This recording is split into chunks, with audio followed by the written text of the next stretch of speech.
Town, Inglewood, Cali. We should be live now. Production, you can cue the show when you're ready.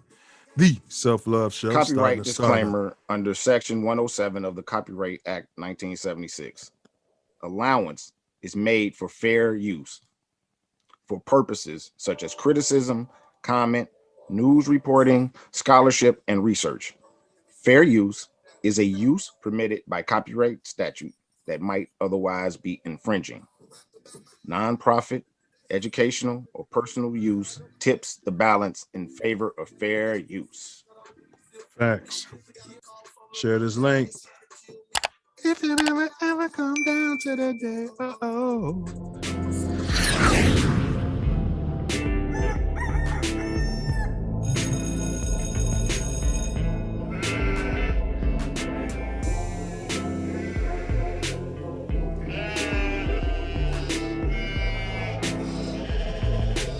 What are you looking at, slave?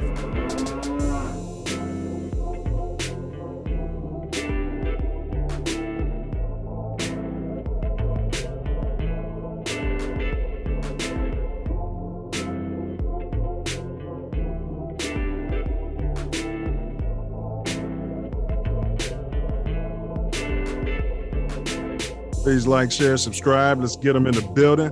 Starting a startup. Let's get it. We're going to zip zap right through this with the CEO, founder, Boykin Gradford III, my club. Let's get it going. He'll be in the building in about 20, 25 minutes. Yes, sir. The Self Luv Show.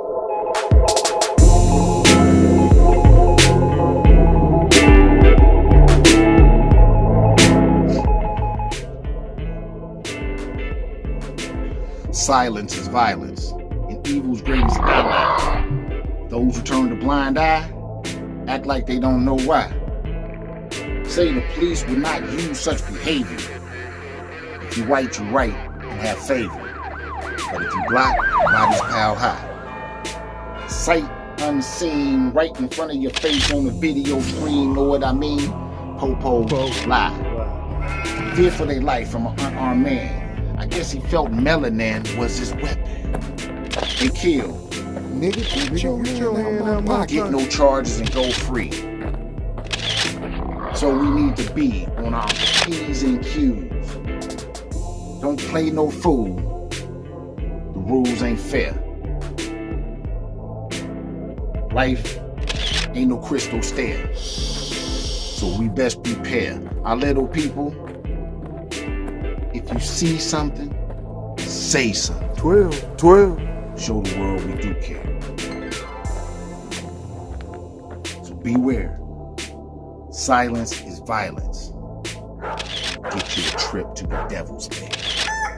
Self love, you done did it again, Luke. You a genius.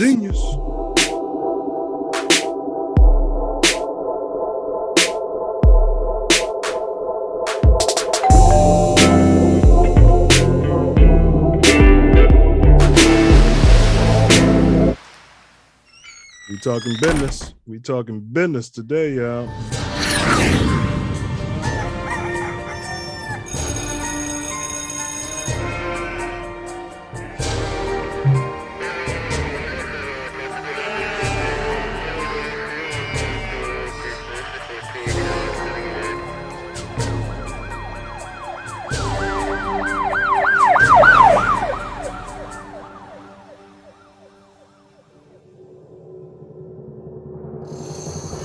Block right here. I shit call this shit no block. It's 10 o'clock. Where the fuck y'all niggas at? Here, this what y'all wanted me in Chicago. O block right here. I shit call this shit no block. It's 10 o'clock. Where the fuck y'all niggas at? Niggas ain't outside. It's only 10 p.m. Where the fuck y'all niggas at, blood? O block right now. Where we at? Tell you something, man. This Nino Brown, man. I'm live on O block right now. Where we at? This O block. I'm from Miami. I just want to tell niggas, man, we gotta stop killing each other, man. Yeah, this shit ain't about nothing. All that killing shit, we gotta work together, man. Stop killing each other, my nigga. I had to come over here and tell niggas that shit, my nigga.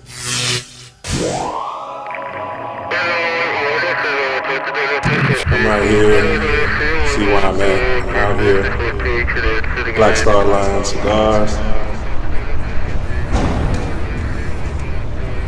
For grown man. grown man stuff. And to the PDs, stop doing that killing. Please, stop doing that killing.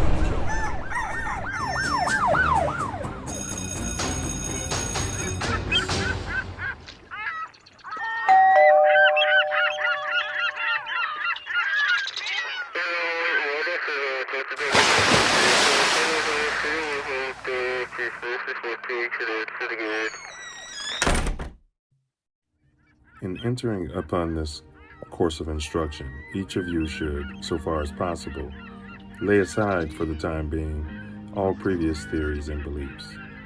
By so doing, you will be saved the trouble of trying All the way through the show. to put, quote, new wine into old wineskins, end quote. Yes, sir. Luke chapter 5, verse 37. We live. If there's anything as we proceed which you don't understand or agree with, just let it lie passively in your mind until you have enjoyed the entire show.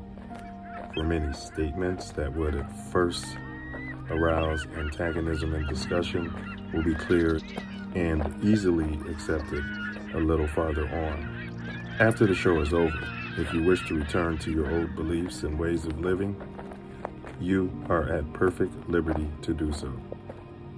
But for the time being, be willing to become as a little child. For said the Master in spiritual things, quote, except ye become as little children, ye shall in no wise enter into the kingdom of heaven, end quote. Matthew chapter 18, verse 3. If at times there seems to be repetition, please remember, the Self Luv Show is a lesson, not a lecture.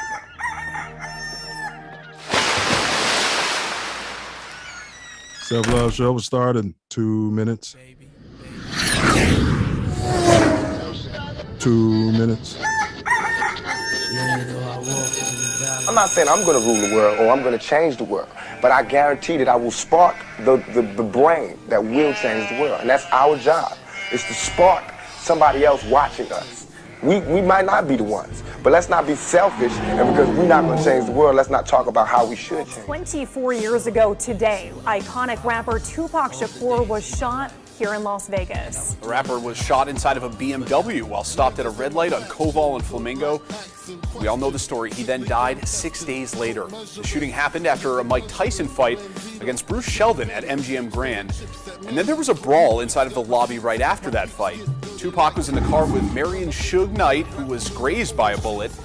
No one has ever been arrested for Tupac's murder.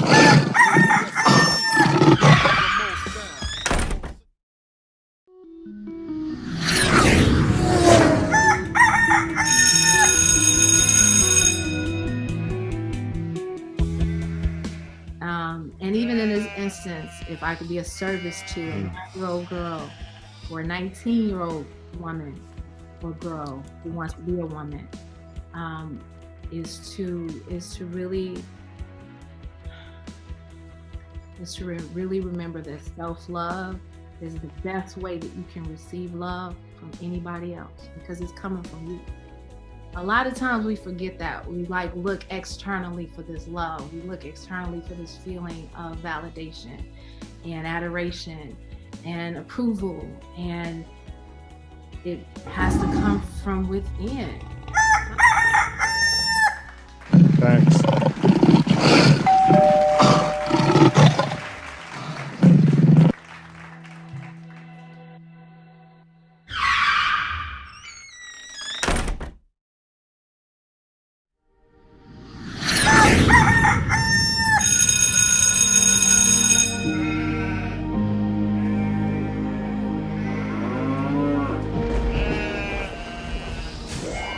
This is your last chance. After this, there is no turning back. You take the blue pill, the story ends. You wake up in your bed and believe whatever you want. You take the red pill, you stay in Wonderland. And I show you how deep the rabbit hole goes.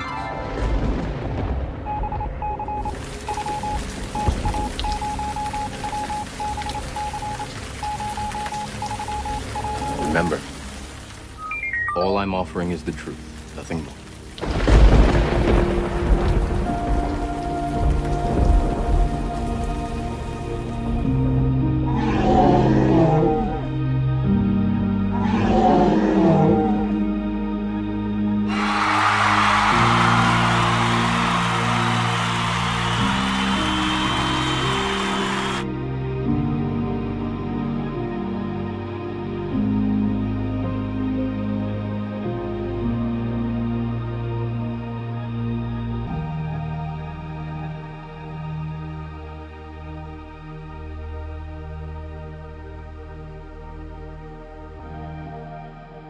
Buddy. I'm just a kid from Chicago. Chi-Town kids are back. I'm just a kid from Chicago. Yes, sir. Self Love Vision. Got a great show lined up for y'all cats tonight. Trying to make a way in the game. Just making a way. Chi-Town kids. Welcome to Chi-Town's very own The Self Love Show, where we got two mottos. Motto number one, on earth as it is in heaven. All praise due to the ancestors. Motto number two, well, as above, so below. Right now, we can be found Malcolm exclusively right here on our YouTube channel. This ain't that. This ain't that network. Or as we say in the acronym age, TATN.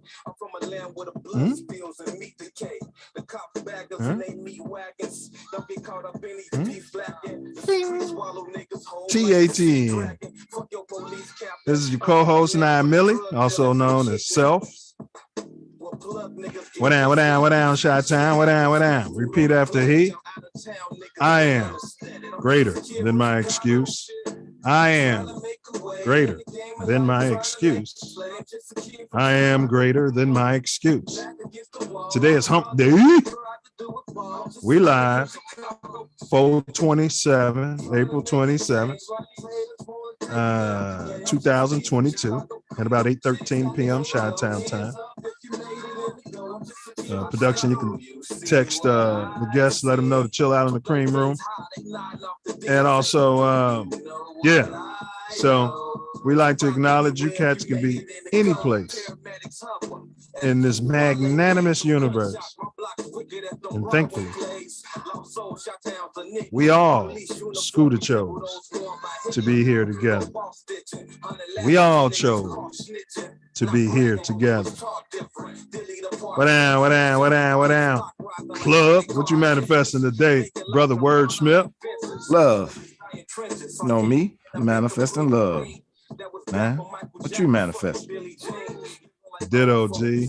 Pure, magnificent, magnanimous, unfettered, many times harsh, oft times tough, but love just the same, Playboy. Love just the same. No doubt. Yes, sir. What's been going on in your neck of the Chi since the last The Self Love Show? Well, looks like the city is trying to walk in oh my God, Willie Wilson. I couldn't think his name for a second. Shoes. They offering gas cards and stuff. I don't know when that's supposed to take place, but they're putting it out there so that it could be so. Gas cards, huh? I mean, what you got to do to it's gas cards or bus cards, depending on what you want out there. Okay, what you got to do to be eligible? You got to be poor or what? Resident. Nice. As far as I know, what I read. That's nice. That's nice. So are they just gonna mail it to you, or you got to ask for it, or what? I didn't get the details of it. Yeah, because they it hasn't been shelved out yet. Like they're just saying that they're going to do it. All right. Well, if you're not going to take advantage of your benefits, you go ahead and get one of those cards, mail it out here to Inglewood, Cali, and you know we damn near $7 a gallon, bro. Yeah. It's You know crazy. what I'm saying? Damn it, $7 a gallon. No doubt. Yeah, man. So for y'all cats who don't know the regular format, we here at the Self Luv Show, I always run through it for you really quickly. So basically, what you can expect today is the quote of the day, the Self Luv Show quote of the day, always magnanimous. And then we go through our foundation, which is our platform. It's what we stand upon. That's the Moor Growth and Development program. It's a short video. And then, of course, we got Tattoo Tyranny. We run a quick little video, and Self Love and I unpack it, and we discern whether or not it's tyrannical or not. You know, the government's overstepping the government's bounds because, you know, it's supposed to be of the people, for the people, by the people, et cetera, et cetera. And then, of course, we have our dome teaser. All right. It's a riddle where, you know, I always bet my money on Self Love against the group. That'd be uber richer, you know, where we putting up real money. Self Love against the group. He normally smacks the chat right around. We've got the most intellectual chat, but dare I say they're lazy. They don't like to type in what they think the answer is unless they get it from Google. And then, of course, moving right along, we get to our topic today, which is starting a startup EV charging station. And it's with founder, CEO, Zip Zap. Also, this brother is very busy out here. You know, he's earning income in multiple ways. So we're going to break down his early life and how he stuffs his money in a bag. And we're going to determine what opportunity is there out there. You know, we all know that the EVs are the future. Dare I say the EVs are here now. And we're all about ownership over slave ship. So it's right up our alley with this guest. Definitely happy that he decided to join the Give Back gang and sit with the Self Love Show. And then we have next week's sneak peek. At the end of the show, we tell you what we got lined up for you next week. Oh, yeah. And then, of course, my personal favorite part of the whole shindig is Wordsmith's final words out there. And that's where this brother, to my right, you know, he literally, off the rip, off the top of his dome, summarizes in a prose and a poetical, you know, work of art, the, you know, the show that we just had today. And I must say, if I do say so myself, it's a work of genius. So, Self Love, you got any announcements, bro? Like, share, subscribe, hit the bell, let everybody know where we are, what we doing. It's important. All facts, all facts. I'm going to ditto that sentiment. Like, share, subscribe. Also, I pinned in the chat the what we're promoting today. So I pinned it at the top of the chat. This is what this brother is promoting as well. It's a Black-owned water company, bottled water company. We're all about recycling our dough. We're all about recycling our dough. We all get thirsty. I figure everybody drinks water. It's at www.1186water.com. But you can, you know, also click the link in the chat. I'll also drop it in the comments after the live stream ends. And then secondly, we've had a previous guest who opined on the on our series on COVID. You know, he was one of the doctors on our COVID show, Dr. Jared Conrad, EDP. And he dropped his book, which can be found on Amazon. You can get the ebook, I believe, right now for 99 cents if you go to Amazon. I got the paperback because Self Love and I we demand our paper back. All right. All right. Cut the crap, cut the check. All right. We want our silver back. So this one's entitled In Search of Humanity, Why We Fight, How to Stop, and the Role Business Must Play. So I literally just got the book when I got in from the office today. So I imagine it's going to be a page turner, always looking to edify oneself. If you ain't learning, you're burning. So let's support one another's endeavors. That's what we're all about. And so enough of my blabbery. I'll turn it over to this brother to my right so he can handle his business. Like, share, subscribe, hit the bell. Let's share it far and wide. Let's get it out here for the people. As you all know, we at the Self Luv Show have a great video for you. It's about the platform and what we're building the Self Love Nation off of, the Moor Growth and Development platform. All right, here we go. And before we do that, we have the Self Love Show quote of the day. Having a good discussion is like having riches. Having a good discussion is like having riches. It's an African proverb.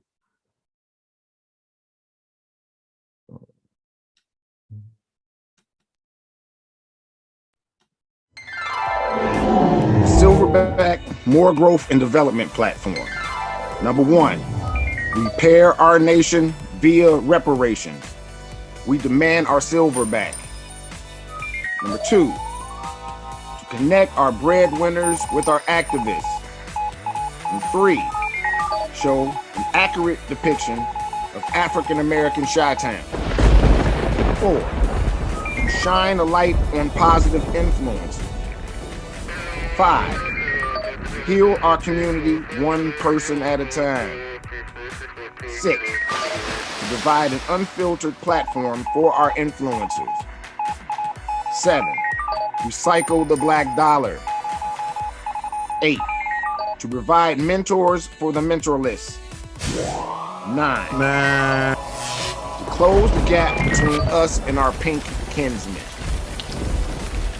We're closing the gap. Let's get that gap closed. We're closing the gap.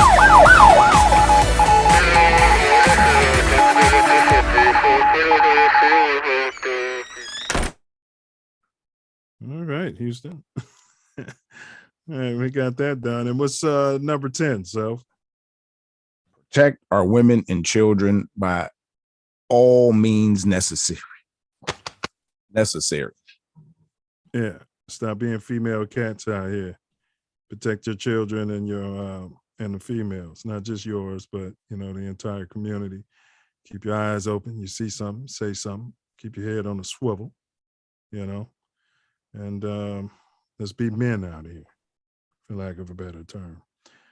All right, and then so if you guys missed last week's show, we did how protest voting, quote unquote, could become a viable political strategy for the Black One, the B1, the Black First community. What say ye, Self Love? Facts. It was a expansive show. Advise you to check it out. Google it on up and check it out. Because yes, I'm thinking it can be a viable tool. Yeah, because you ain't black if you don't watch that show. Right, Self? I ain't black, but you know what I mean. I know what you're saying. All of the crapulous behavior. I mean, if the president can say it, can say who's black and who ain't. I feel like me as a black man should be able to say who ain't black for not doing something. That's what I mean. But yeah, all right. But yeah, you guys like, share, subscribe. Let's get her done. And man, yeah, I don't know, Self. Did you hear about the 8-year-old shorty? Speaking of protecting the children, who got thrown in the police car? I don't think so. It'd pretty much be unplugged. That's all right. Big ups to our crack production staff. Sure, they got it loaded up for us here.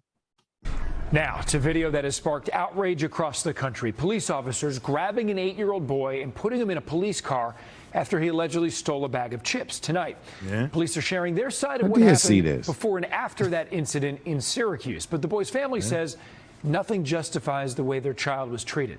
News 4's Rana Navini is live in the newsroom now with tonight's developments. Rana. Yeah, and Adam, police today admitted parts of the video are hard to watch, but they maintain that officers did the right thing by putting that boy in the police vehicle and taking him home. But the boy's father says they treated his 8-year-old like a hardened criminal. What is y'all doing? What is y'all doing? The video out of Syracuse shared around the world. Ain't he saying it wasn't him? It shows officers forcing an 8-year-old boy into the back of a police vehicle. That's after crazy. Reports the boy stole a bag of potato chips. But today, Syracuse police say the video doesn't tell the whole story. They were trying to place him in the car. Simple as that.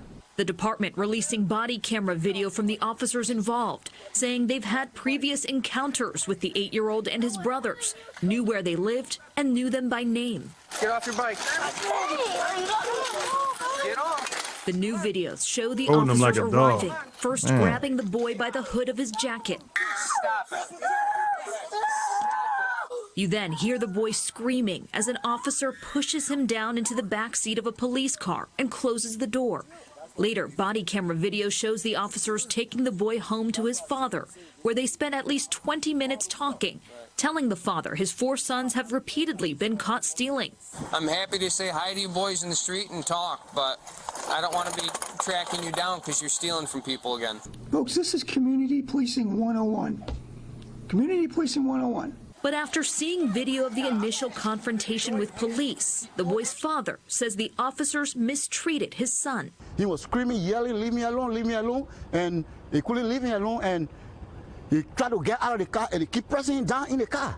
At a press conference yesterday, Governor Hochul called the incident heart-wrenching. Many of us are parents, and you can't help but imagine the fear in that child as he had to endure that experience. We need to resist blaming, whether it's the family, the officers. We need to focus on learning from this. While the mayor of Syracuse and police want to move past the encounter, the boy's father says he wants to see consequences and training for the officers involved. Today, they treat my son like that. Tomorrow, they would treat another child like that. There is an internal investigation underway, and Syracuse police say this highlights their need for outside resources to respond to calls like this instead of police officers. You can kill it. Reporting live in the newsroom, Rana Novini, News. My quick question is, who's calling 12 on 8-year-olds for stealing chips?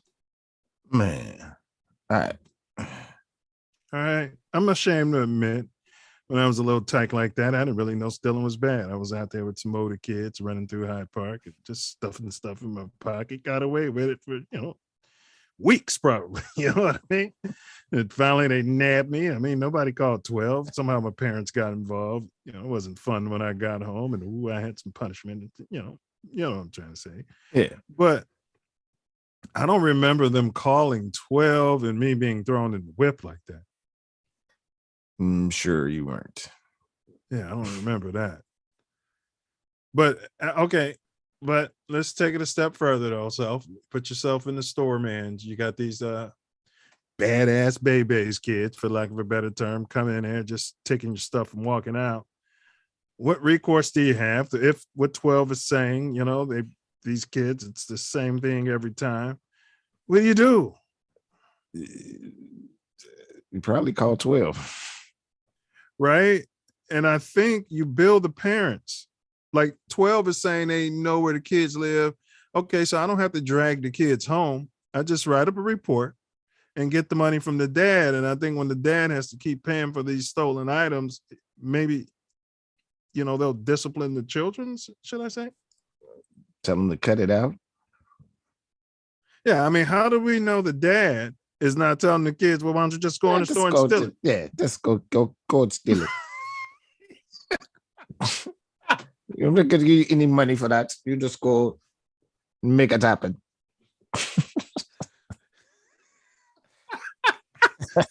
I mean, exactly. You know what I'm saying? So, but let's get down to the bottom of it. We got a show. So, tyranny or not? What would you say? This is a tough one for me because, if they continually doing it and they brought him home and he talking to the father about it, you know what I mean? I don't know if it's tyranny. They didn't shoot him or anything. They scared him. Maybe that might change his behavior. But they said it wasn't even him that stole anything too. So of course the kid's saying that. I mean, maybe they got camera footage of him in the store. I don't know. Yeah. I mean, you know what I mean? I would have loved to have heard the store owner's point of view. Yeah, because the version I saw was just of the man that had the cell phone asking them what they doing and why they, roughing up the kids like that. Yeah. So it's it seems like they're trying to scare him straight. We live in a soft society where all the kids get trophies and free candy bars. You know what I mean? You saw one of the kids. I'm not going to fat shame the kid because we don't talk about kids here on the Self Luv Show. You know what I mean? But why doesn't he steal them some grapes and some peaches and pears?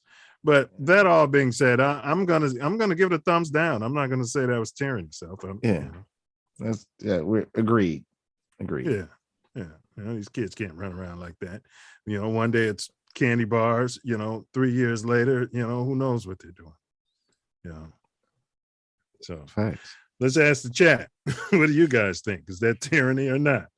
All right. So we'll move past that. I mean, you know what I mean? Who knows who's watching this? All right. So now we did have a to move and not to move. It's a very short video, and I think we have to run it. So go ahead, production. Let's get that going so we can get our guests in here. Is in South Florida right now after a fight on a flight that was all caught on camera. Yeah, the boxing legend was seen punching a man on a JetBlue plane. Local 10 News reporter Parker Branson is live on Miami Beach. And that's exactly where Tyson spoke yesterday at a cannabis conference. Parker, what did he have to say? Christy, in that conference, the schedule for it had to be shaken up a little bit because Mike Tyson wasn't here because of what happened on that plane. We've all seen that cell phone video where Tyson is throwing punches. His team saying before this, though, he was being harassed and even had a water bottle thrown at him. Mike Tyson seen on video alongside Ric Flair and Rick Ross at the Fontainebleau Thursday night. Tyson was at the hotel in Miami Beach for a cannabis conference. Just hours after, he was seen on cell phone video punching a man on his JetBlue flight leaving San Francisco. Hey. Moments before fists start flying, the man was seen trash-talking Tyson. Talk to your boss, talk to my boss. The man who was punched escaping the boxing legend with only a few cuts and bruises. Boy just got beat up by Mike Tyson. Turn that way. Yeah, he got up. TMZ is identifying the passenger as 36-year-old Melvin Townsend, who apparently has a prior criminal record. The media outlet uncovering this previous mugshot, TMZ saying Townsend has been convicted of fraud, grand theft, burglary, possession of controlled substances, and trafficking in stolen property. You'd have to be drunk or stupid to just say anything other than hi to Mike Tyson. I mean, why in the world would you want to antagonize him? I mean, the way I see it is if you mess with the bull, you get the horn. Tyson's team saying in a statement, quote, "Unfortunately, Mr. Tyson had an incident on a flight with an aggressive passenger who began harassing him and threw a water bottle at him while he was in his seat." All right. Okay. So right now, Mike Tyson is not facing any Self-Love, charges, and JetBlue has not commented on this situation. We're live in Miami Beach. I'm Parker Branson. My first question is, what the hell is Mike Tyson doing flying coach on JetBlue? That's who arranged that? I read it was he was in first class. Did that look like first class to you? I don't know. I don't. Yeah, I don't even think JetBlue has first class. That's crazy. He just had to get a flight out there. Yeah, I mean, some sort of trip organizer. I mean, listen, that's not the issue. I'm just saying, I was shocked like that. They were burying the lead. Like they could have told me Mike Tyson's flying coach JetBlue. That's what happens. This is what happens. Look who he's flying with. But now, for our community, if there's any kids out there that's watching this and you see a former prize fighter, Mike Tyson specifically, Do you harass that guy like that? The water bottles out? You're trying to do some, activity where you're trying to get a lawsuit. It's the only way I see that's even, Where you're trying to go viral with a viral video. His buddies over there recording them. Uh-huh. Yeah. And Mike didn't even get charged. Right. I'm just not sure. Mike got off and then got him a first class flight after that. Yeah. They put him off the plane. It was mathematics, mathematics, that's when you, man. Yeah. So kids, that is not how to move. So no. All right. Yeah. So, yeah. All right. So then I think we did all of that. Let's give the riddle and then we'll get our guest in. So today's dome teaser is things that are offered for free always have a hidden cost. Things that are offered for the free always have a hidden cost. What is the proverb? What is the proverb? Yeah, see, it's on the tip of your brain out there. Oh, the chat has a chance. Self Love doesn't have an immediate thumbs up. Things that are offered for free always have a hidden cost. All right, enough of the appetizer, Self Love. Let's quench the Self Love Nation's thirst. All right, production, go ahead and roll that promo and I'll start the introduction and we'll get our guest who's been waiting patiently so we can get this show on the road.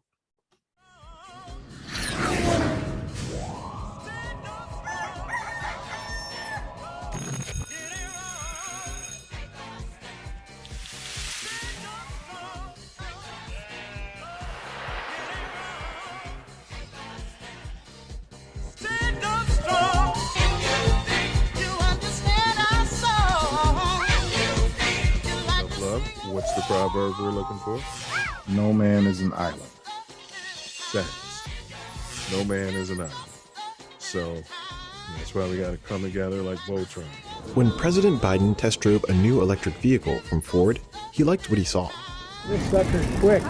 But the industry has a problem to solve before consumers get on board with EVs. Driving. Charging. Experts say that concerns over charging are holding many drivers back from switching to EVs. That's sending companies on a race to improve the nation's charging network. All right, and then next week, the 427 show is titled Starting a Startup with CEO and founder of Zip Zap. We got Boykin Gradford III. There's very much a chicken or the production, if you can reduce volume, chargers please. On the ground, but they're just not. And what they're doing is getting in alignment to, All right, ladies and gentlemen, scoundrels, scallywags, coming to the building. We got in some cases. Then there are drivers who can't a black-owned, like many who live in apartments and rely on real artesian water distributor, research says that this working for a black-owned company, founder, CEO, Zip Zap. They're specializing in EV charging solutions. The U.S. has roughly 41,000 of the fast. Overall, from what I remember about this brother, straight shooter, Energy says that by 2030, truth the US teller. will need 600,000 of these machines. He's to a meet father. expected demand. Yep. It's a lot of My brother, information going to be bestowed upon the self. via Greater Beta, New. Even has a football name, BG3. Could have been a quarterback or something. But we bring in Mr. Boykin Gradford III in the building. Yes, sir.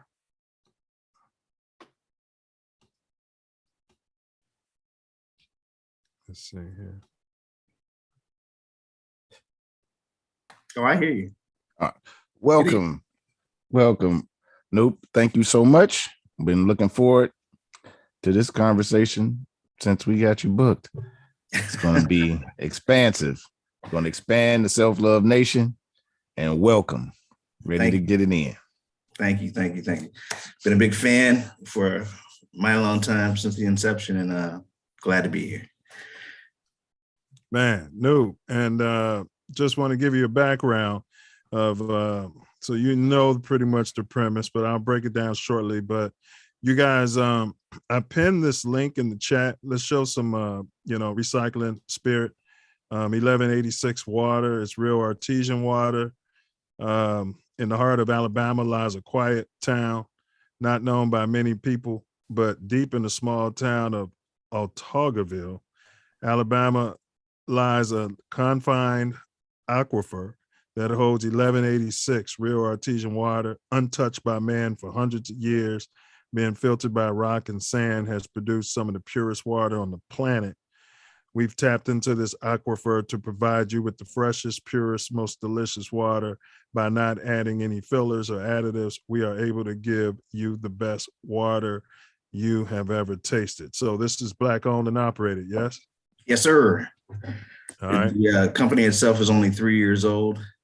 Marine Industries is the owner and proprietor of not only Marine Industries as a company, but also the 1186 brand. So that's what's up. That's awesome. What's up. Go ahead, Self. You got a question, or you figured out the thing? All right, we'll type it in there. All right, and then also, can I order this water like out here in Cali? All day. We'll ship it to you, but it'll cost you on the distribution part of it. Right. Water is heavy, and so unfortunately, a $12 case, you add another $20 to that, and you got your water. I got you. All right. But I'd like to support. I don't know how often I can support at the extra dub, but I would definitely support since you're sitting with us as well. I appreciate that. Absolutely. And it is Black owned. So yes, it is. Also, just so you know how our show runs, man. Why we do this is because Self Love and we realize that we don't see a lot of voices like us. You might see people in blackface. They might be on TV, but they're just not really on the same vibe, I should say, Absolutely. Right. And so we're not a debate format. So we give a chance, it's not a barbershop where we just go back and forth and never accomplish anything. Our goal is if your kids, somehow get this show out of the cloud, 300-400 years down the road, they can hear, from the horse's mouth, so to speak, what things were like, what you were feeling about certain things. And then they can use that like the totem pole. We stand on the shoulders of our ancestors, maybe that could give them some direction. So that's how we roll around here, bro. Fantastic. Well, let's be legends right now. Facts. And legendary. Facts. All right, so I'm gonna jump into it. We got some in the chat. Al Cuts says, love you guys. ATL checking in. Big ups, ATL. Solid. Wakil L gives a thumb down. I think he was saying that wasn't tyranny in the video. I think that's what he was saying. Yeah. Al Cuts. Is that 5G? Oh, okay. That's 5G, huh? Love you more. Yeah, I think so too. All right. And then we got Ace X. He said, no tyranny. He said, the dad knows what's going on. He has to be made responsible if he won't nip it. Yeah, man. The 12 couldn't be bringing me home to my old man multiple times, and I'm still going back. Man, look at everybody shaking their head, right? Not happening. No, and he working all day for a living. No. And you talking about, I don't like the way my kids was handled? Man. And then Wakil L said, that's awesome, brother. Actual clean water. Yeah, so let's support that. We have to support each other's endeavors, because I've come to figure it out. We'll get token support from the others, but it's nothing like we can do for ourselves. So enough of my yapping. Let me go ahead and get into it. So as you know, Good Noob, we always start with the early life. We like to kind of try to shoot through this, but this is more for your kids, things of that nature. So when and where were you born? And can you kind of give us a synopsis of what it was like growing up there in your early childhood? Yeah. August 22nd, 1970. West Side, Chicago. St. Mary's Hospital. Grew up on the West Side. You know, growing up on the West Side, and there's a complete opposite of West Siders and South Siders, right? In the city of Chicago. South Siders think one way of West Siders. West Siders think one way of South Siders. You never ever hear anything about an East Side location or anything like that. You know, the North Side, you know, that's a whole different realm. But between the South Side and the West Side, there's definitely some differences. I grew up on the West Side, right in the area of Jackson and Gladys, right down the street from Madison Avenue. We used to call that Mad Pal. That was the plaza up there. You know, old names like Gold Blacks, Walgreens, Three Sisters, Uncle Remus. You know, all of those well-known names started on the West Side of Chicago. It was the mecca, the heart of commerce for all. Churnins. Oh, absolutely, without question. You know, and then the South Side was always a mystery to the West Siders. You know, first thing a South Sider would say is, "I'm not going to the West Side. Oh no, they do way too much over there." And the first thing a West Sider would say about a South Side is, "I'm not going all the way out there. No, I'm not getting shot and all this other stuff." Baby killers. Yeah, exactly. One of those things. But you know what? What I realized, what my dad told me a long time ago, if you have a good car, you can go anywhere. Period. Point blank. You know, and if you can get in your car and travel fast enough, you can get out of trouble. Facts. So when it all boils down to it, I'm a Chicagoan, you know, through and through. Now, although I'm a West Sider, I do love my Sox. So, you know, I'm not a Cubby fan. Man, it's nothing to be ashamed of. I happen to be a Southside Cub fan, but we'll save that for another day.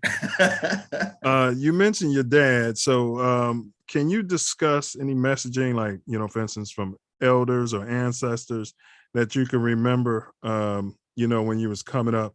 Because I did some time on the West Side, and I remember, you know, sitting on the porches, you know, the block parties.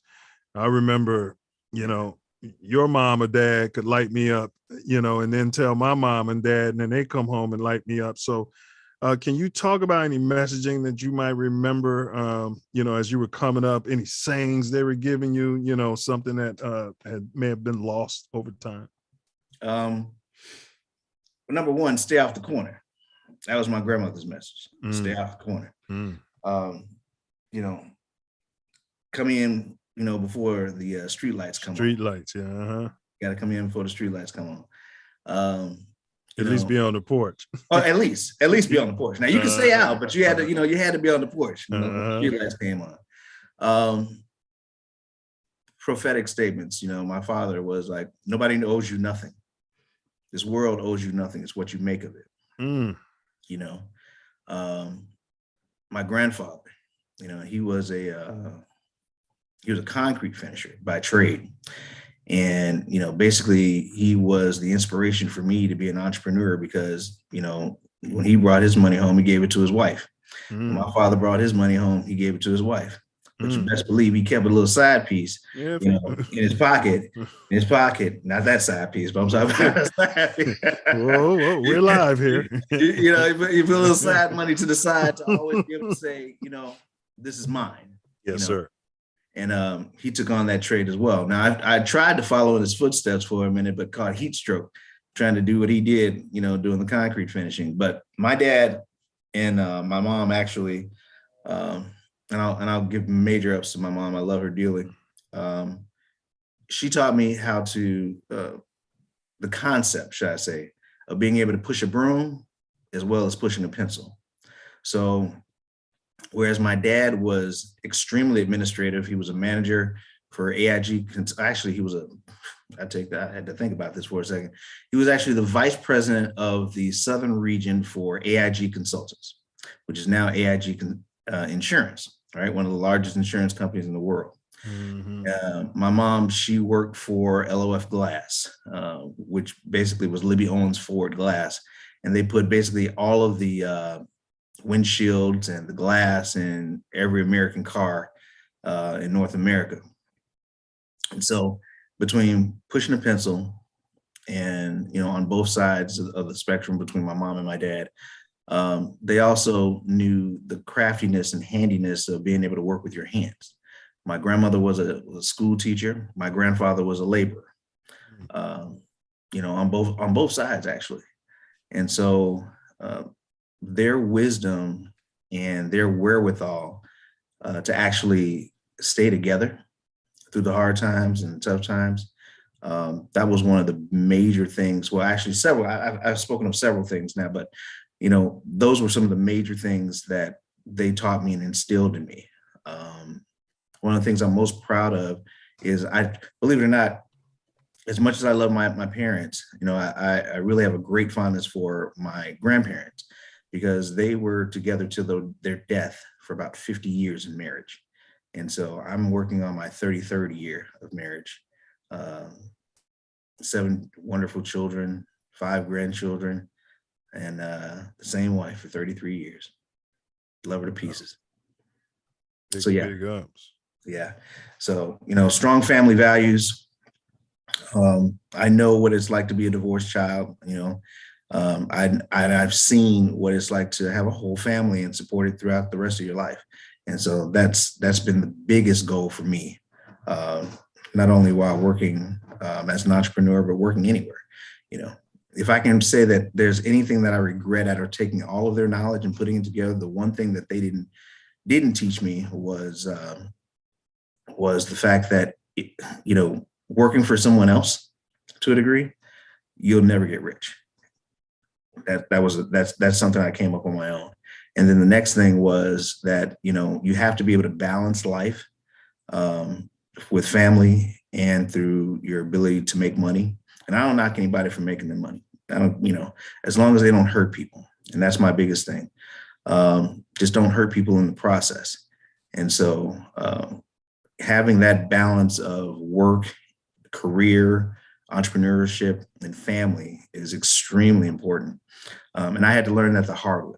And I mean that sincerely. I've been working since I was about 6 years old, seriously.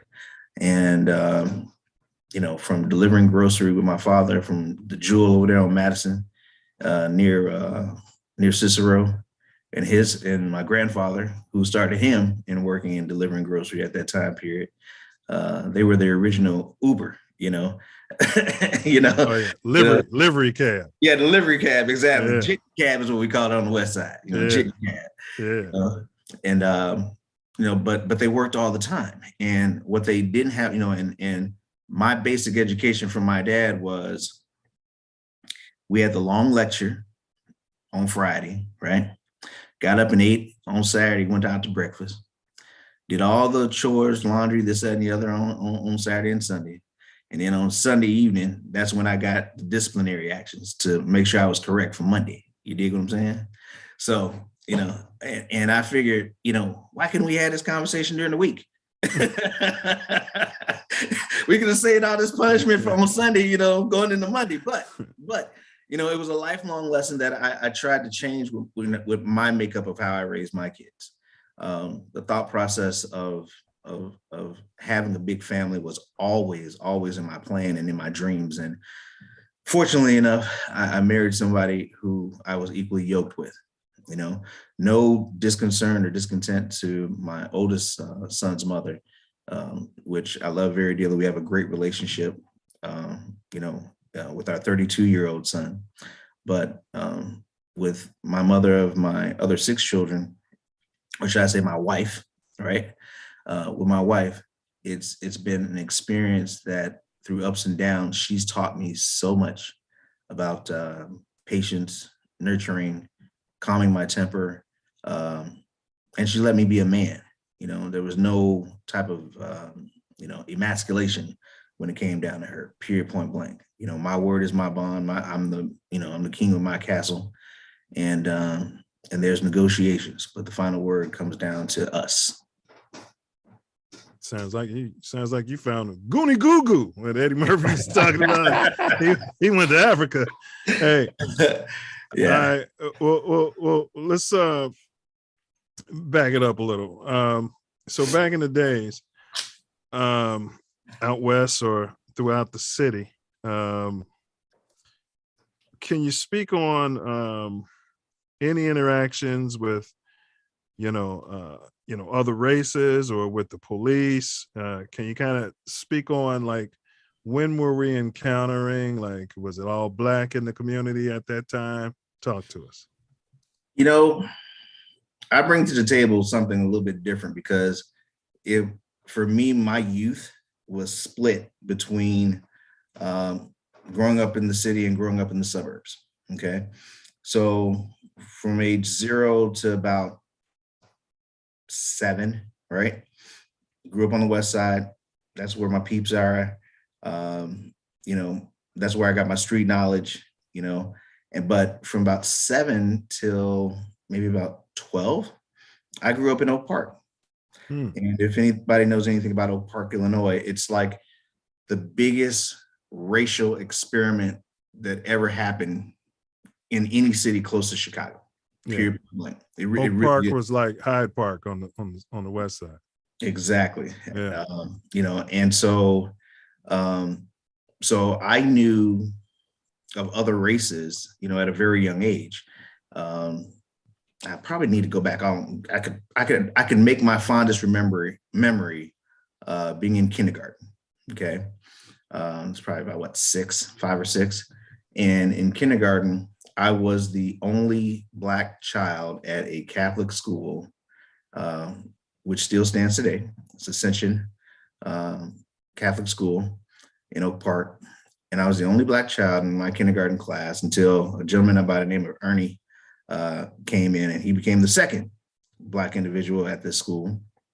But my first day, and the first white person that I ever met, his name is Billy Crinkle. Okay. It's funny how you can just remember your first encounters, right? And it's true. That's his name, Billy Crinkle. And literally, and this is going to sound like a commercial, but I promise you, this is the honest to God truth.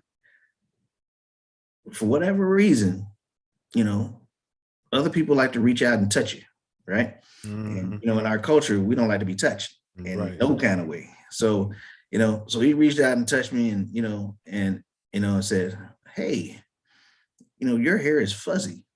So I reached out and touched him. I said, "Hey, your hair is straight." First thing he said was, "Let's be friends."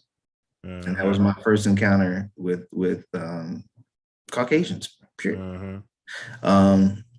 And literally from that day on, that was my first racial encounter, not of prejudice, but of children, right, being naturally curious about other races. Period. Right, but not hateful. No, not at all. Hate, let me just say this. Hate is really embedded in the teachings of children from their parents. Period. Correct. From their parents or those who are around them that give them a reason to find differences in other individuals. Correct. Strictly by their skin color. Parents, teachers, coaches, older kids. Exactly. Yeah. Exactly. It's those type of behaviors that encourages racism all the way through, and then you get it on the reverse end too. You hear about the tragedies and disparities that white people actually cause against Black people, but then there's a history, and you can't deny that history, whether, you want to look at inequalities in working, or whether you want to look at slavery as a whole, the funny thing about it is, slavery has been around for a very long time. Not only have Europeans enslaved Africans, but Africans have enslaved Africans as well. Syrians have enslaved Syrians. Other cultures have enslaved other cultures of other kinds. And when it came down to war, right, those same prisoners of war became the slaves of those who conquered them. So, you have to go back with the history of that to not just pinpoint a certain race for their treacherous behaviors. You have to look at the fairity of it all and say, what was the culture that started all of this, right? And that was the conquest. Facts, conquistadors. Well, let me ask you, let's jump up a little bit, because you mentioned Oak Park. Now they call it Smoke Park. I mean, it's still a great community, but obviously it's been changing. But how many times, you know, whether you're out west or out in the burbs, let's just say, but how many times, period, do you remember hearing, you know, gunfire? I call it the ghetto street symphonies growing up. Let me say this, and I can honestly say this. It wasn't until probably I was about maybe 13, 14 years old, when a young man who was getting in the game, as they say, right? His name was Sean. He used to stay on the end of the block. It was when drugs started, you know, kind of infiltrating the neighborhood and what have you. I knew Sean ever since I was probably 6 years, 7 years old, you know, because you grew up on the block. You knew everybody. You know, the Johnson stayed next door, the Hampton stayed across the street. You know, you got the Williams that stayed on the corner over there. But with Sean, you know, he grew up with the game, you know, and the game changed him. And my very first gunshot that I ever heard was him dying, you know, at the end of the block, at the end of the block, and people screaming and shouting about, you know, he's been shot. And so that was my first encounter of any type of gang violence through drug wars. And again, this was early 80s, you know, you didn't really hear about it in the 70s because it just wasn't as rampant as it was. And if it was such to the point where you knew that if somebody got shot and you knew who that person was, one of two things: either they were in the wrong place at the wrong time, or they deserved it. And you know, you can't control someone's life as far as what they do to other people, but you know, we've lost that passion for negotiation, as they say, you know, or finding out a reason or coming to any type of, you know, reasonable clause as to, you know, where's the middle line. And when you resort to death, which is what I said before, you know, do what you got to do, but just don't hurt people in the process. You know, it basically all boils down, you know, to your beliefs. What are your beliefs? What are your ethics? You know, and if you live by the sword, you die by the sword. Right. It's unfortunate. We always say bullets are boomerangs, bro. Yeah. All right, I'm gonna throw it to self-love, but before I do that, I have one last question that I had. You got any advice for any young brothers, you know, on how to survive the struggle? You know, they might be living in these areas now and they're seeing all this stuff going on. And I know times change and yada, yada, yada, but I remember my elders used to tell me, man, the streets don't change, you know, just the players do. Exactly. Right. Right. That's so, true.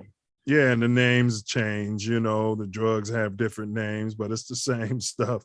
So you got any advice for these shorties out here on the struggle and, you know, how they can maintain? Absolutely. Wake up. That's the first thing. Wake up. Stop blaming other people for your problems. Period. You know, when it all boils down to it, you could be put into a circumstance, right? And that circumstance, you know, in most cases, people try to say, well, you know, this is the way I was raised, or this is the way we've already did it. You know, my dad or this, or my brother was like this, so I do it, and this, that, and the other. My sister did this, and my sister did that. Stop following in their path. Create your own path. Make your own line. Create your own legacy. You know, you have to avoid trouble. You know, that's one of the things that my grandmother used to say. Avoid trouble at all costs. You know, and keep things civil. It's when you lose your head, that's when things go awry. But for the youth that's coming up, I say stay strong, stay vigilant, be educated, know your surroundings, you know, and take a minute. Take 30 seconds about your thoughts before not only opening your mouth, but also making any actions towards anything that you may or may not know could change your life forever. All it takes is 30 seconds. Yeah, man, we had it's on you, Self, but we had a brother that did over 25 years that sat with us, and he said that's what the OGs were trying to tell him. 30 seconds. You can do something that takes 15 seconds, and you're paying for it for the next 30 years. And he said, yeah, within weeks. It was 2 weeks. Yeah, that happened to him. So great advice. Self love. It's on you, bro. Yeah, I know you mentioned Sean, but did you lose anyone to violence, drugs, prison, mental illness, alcoholism? My life is not peaches and cream at all. When it all boils down to it, if everyone can't say, or if everyone can't admit that they have someone or something in their life that deals with all of the topics that you mentioned, from mental health to drugs to alcoholism, gang violence, I can go down that list easily. My cousin Brandon Gradford lost his life senselessly in a in a robbery, at a gas station in Detroit. My own aunt, she was an alcoholic, had been an alcoholic for many, many years, but suffered through mental stress and trauma for many, many years. Then there's even in my own family, one of my closest brother cousins, that's what I call him. It's like he's the yin to my yang. He's done his time, right? Because he did the crime. But with that portion of the family, right, had something to deal with the game, during that time period. And that was just the lifestyle, but you're talking about one of the smartest individuals that I knew, that I know, I mean, literally, these individuals can run Fortune 500 companies easy. Just, if the time then was the time now, and if the drug game was just what it was back then in the day, which was only, weed, marijuana, I don't want to go into the other narcotics, but that can really send you to jail. And if Reagan didn't pass that, 3 strikes you're out type law, they wouldn't have suffered half of the loss of time, right? Reagan also closed down the federal mental health facilities, but go ahead. Absolutely. They wouldn't have suffered half of the consequences that they would have served then, that they, would not have served now, with marijuana being legal, so forth and so on. So, everyone in their family knows someone in their family that either sold drugs, did drugs, or hung around those who did, gang banging, that's par for the course. It really is. The question is, who was that person that kept you out of that light? Is it good to know those who are in the circle, right, while staying outside of the circle? And are there people that are pushing you outside of that circle because they know what they're doing is wrong? And that's kind of how my life revolved. It was the advantage of knowing who the players were, but never having to play the game. And so, when it comes down to all of those subjects, I definitely have a connection with all of those type of individuals. I mean, one of the things for me, in a very recent past life, I, was a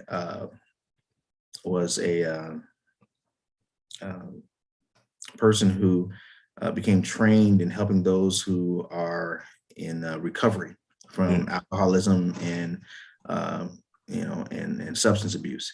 And so my training in that actually led us to open up a house, a recovery home, several years ago. And I've seen and helped many individuals that were caught in that revolving cycle of literal despair, but hope. The hope is that tomorrow's a new day. I can't tell you the countless people that I've taken to recovery, the countless people that I've taken out of recovery programs and housed them in one of my recovery homes to see them prosper. And then there are those who fail, because the addiction is that strong. But if you keep trying, and you live by kind of that code of, one day at a time, it works. Recovery really, really works. But you've got to stay diligent, and you've got to want it for yourself. Nobody else can run your struggle or run your life with you. You've got to get past that. You got to get past it. Facts. Yep. So whom do you credit for teaching you how to move effectively on the West Side and Oak Park? I credit a lot of people. One, my cousin Anthony. Anthony Stewart. Big ups to Anthony Stewart. I credit my father. No doubt. He was a great inspiration, and he knew what to do and what to say to catch my attention. Even half the time I didn't want to hear it, but I promise you, those stories and that mentorship, it stayed with me all of my life. I mean, I'm telling my kids stories that my father told me. So that it had to stay with me, right? Thanks. And I'm still using the same verbiage that my grandmother would use, right, on me about staying off the corners. If you hang around, 6 broke people, you're gonna be number 7. Make sure you have someone smarter in your circle of friends that's smarter than you. Between my grandmother, my father, Anthony, which you probably wouldn't even believe that I'm saying this, but it's the truth. My cousin Keith, that's my brother cousin. As I say, we basically grew up in the same baby crib together. I think ideally speaking, we probably drank the same bottle. And then last but not least, well, actually, there's 2 more people. I'll be honest with you. My mom, incredible woman, absolutely incredible woman. Without her strength, patience, support, I wouldn't be the man that I am right now. I thank my father for his influence to keep me independent and, and keeping my thought process clear enough to know that there's a better life for you out there if you try. No one's going to give it to you. And then last but not least, I'm going to tell you, and this is the truth, my wife. I really do. I give it to my wife because I'm not the man that I used to be 5 years ago, 10 years ago. And like I said, this will be my 33rd year of marriage. She helped to shape and mold me. She really did. And from a business side, there was a gentleman by the name of Carl Matthews, right? He used to work for Home Depot.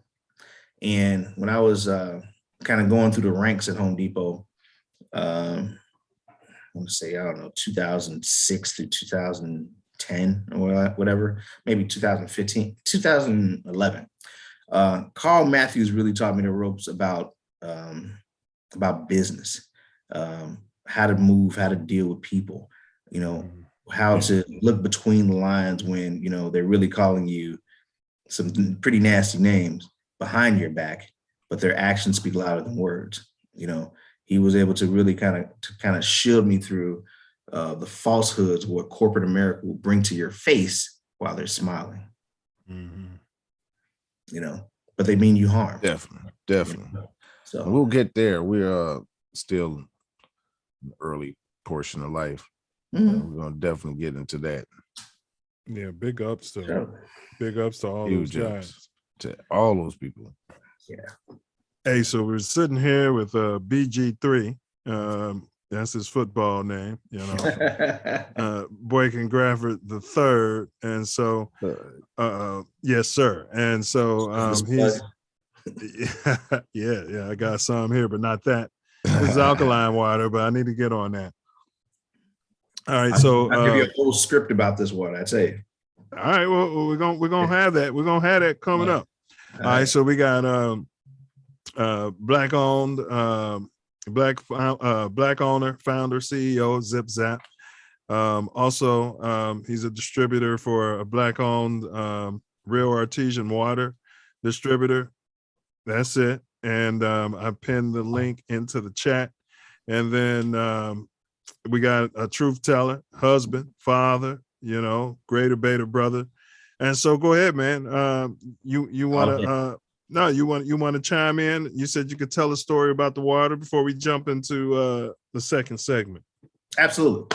All right. So 1186. Okay.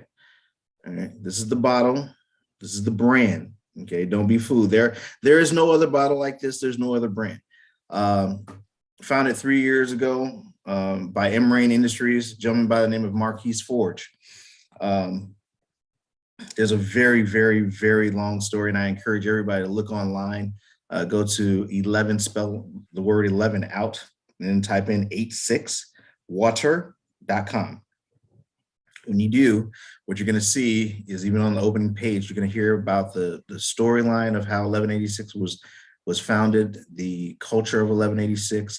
You'll hear about the very small town called Ottagaville, Alabama, which is about 30 miles southwest of Birmingham, Alabama.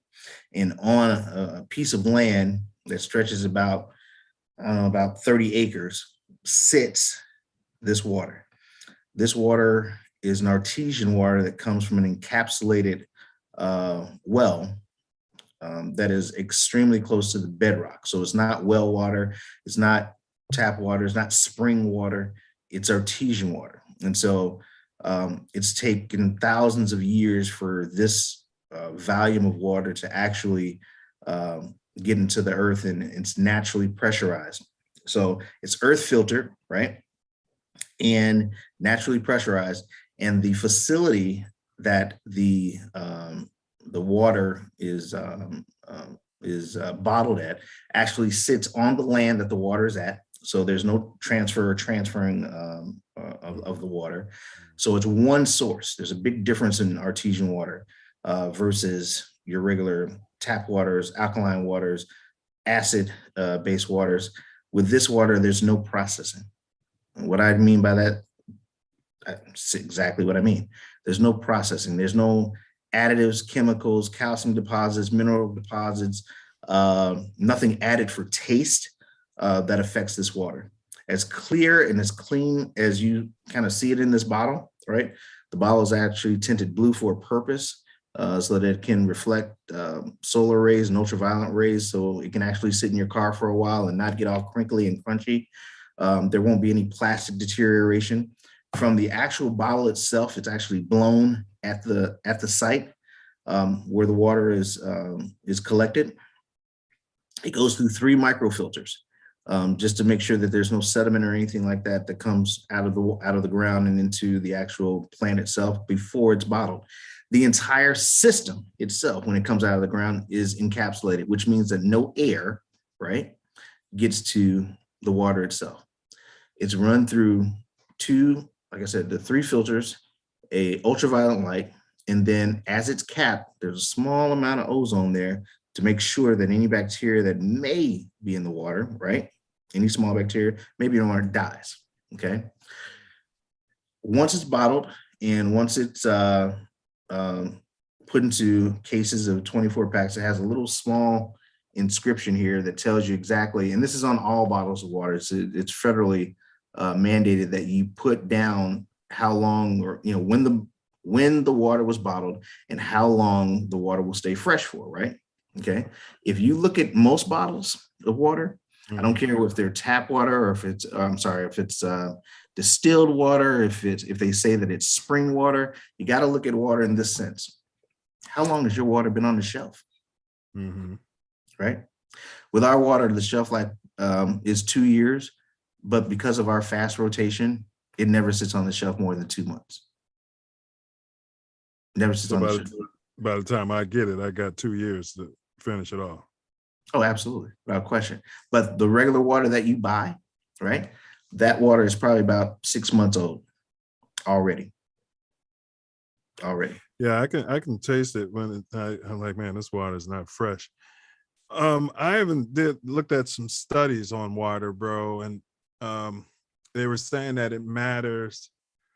Like the water has a certain energy or a spirit, and they've done like scientific studies. They'll freeze it, and then so what they were saying is that like how water is treated matters before it goes in your body. Like, is it going through these herky jerky pipes, is it being abused as it's being purified? And it sounds like you guys are very gentle with the water. It's all a natural process. And they say that's the way your water is supposed to be. And then you can taste the difference. Like water, bro, can be beat up. Oh, and that's another thing, right? When you think about the water that you drink, right? In most cases, tap water, in some cases, bottled water, spring water, okay? Those are all atopical waters. So when you think about the municipality, that most waters are bottled at the source. If you read their instruction or their labels, it says bottled at the source. That's tap water, okay? Yeah. But that tap water has to be processed for you to drink it. The main municipal water here in Chicago and in Indiana and Wisconsin, Lake Michigan, right? Yeah. Okay. Well, think about it. From Lake Michigan to a small creek to a river, all of those waters are exposed to the air. Okay. Not only are they exposed to the air, but they're also exposed to other air contaminants. Ideally speaking, I'm just going to put it out there. People who urinate in the water, animals that defecate in the water, chemicals that we use off of, steel plants and everything else, all that runs into your water and your waste system, right? The very first ingredient that they use to clean water is lye.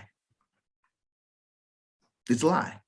So in the water plants, our reclamation plants here in Chicago, first thing they use is lye. Second thing they use is a sediment box. So it kind of goes into a box, goes down, and whatever's kind of creamy on the top, they scrape that off. Then you take that water, after they scraped it, goes into another sediment box, okay?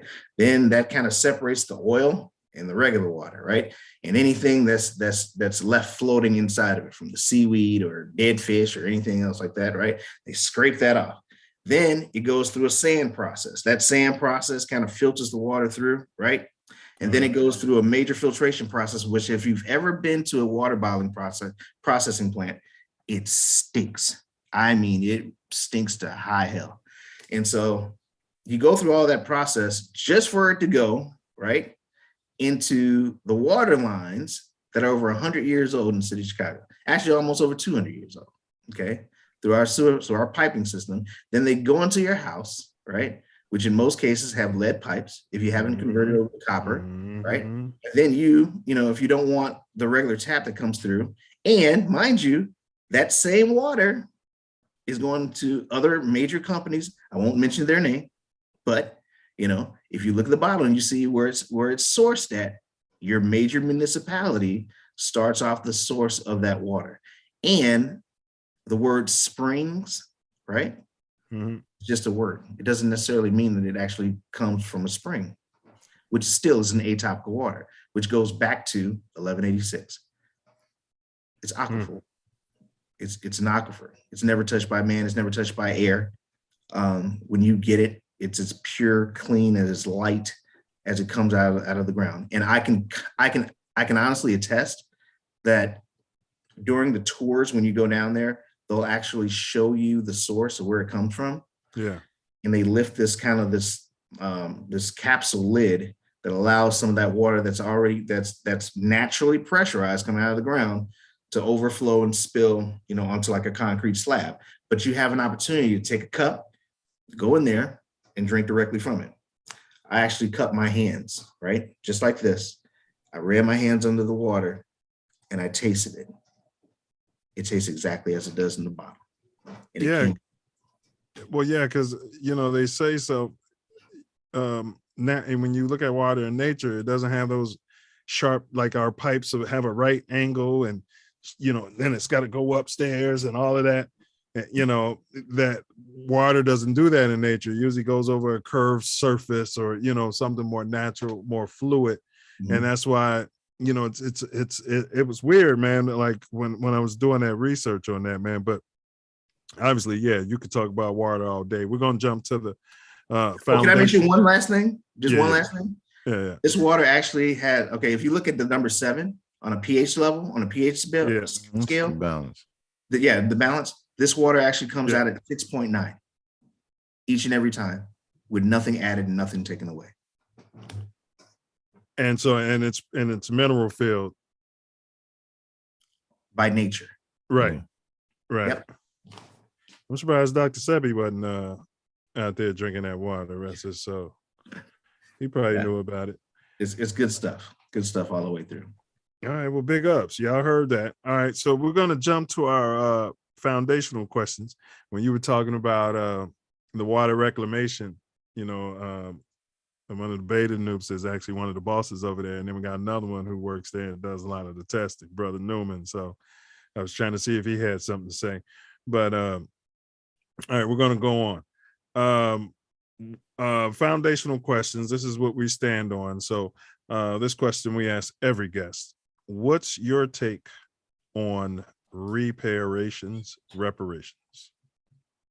I think that it should happen, but I think that we need to be mindful of how it's used. You can't just go out and give, you know, monies or reparations to those who, you know, whose ancestors, you know, for lack of a better word, were not part of the tragedy, you know. The bloodline has to be such that it is, you know, it is truly for those individuals who were brought here by their ancestors were brought here by slaves, and, you know, as slaves, and they have suffered with, and, you know, throughout the generations, you know, generation after generation after generation. And that money should not be used to just, you know, be given away freely. It has to be used for a purpose, whether it's housing, education, you know, somewhere where it's utilized for their daily lives, to improve upon that to a point where it fits in a budget and can increase the wealth or education of the individual that it's given to. You know, as long as it helps and doesn't hinder or continue to hamper a person not being able to use it as a step up, I have no problem with reparations. The fact of the matter is that, but if reparations are given and it's wasted, that's where I have a problem. All right. So, well said. All right. So what would you like to see foundational Black Americans, or the descendants of the prisoners of war, as we call it, chattel slavery, prisoners of this never-ending war, what would you like to see us do to prosper, albeit financially, health-wise, or anything that comes to mind? Well, like you said, the reclamation of the coins, you know, building the Black community, in Black and Brown community, in an effort to bring our monies back to our communities. One of the things that you see nowadays in gentrification is where, you know, the neighborhoods that we've grown up in, they have, you know, Black people have been pushed out of those neighborhoods, and there's great inability to afford a home. Okay. I would like to see an increase in home ownership. I would like to see an increase in scholarship and education. I would also like to see an increase in economic development, so that you're not just taught to work for other people, but to work for yourself.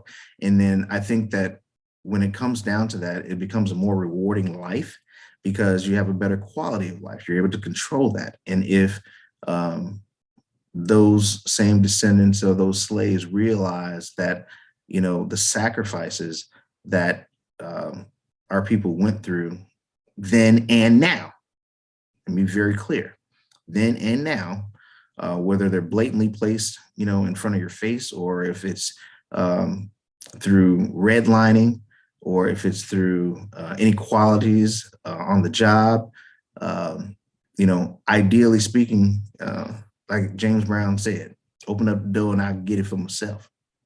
And so I would rather them have some type of entrepreneurial training to actually further their goals and their dreams than to invest it in something where they can't see any reciprocation or any appreciation from a financial sense of their investment, right?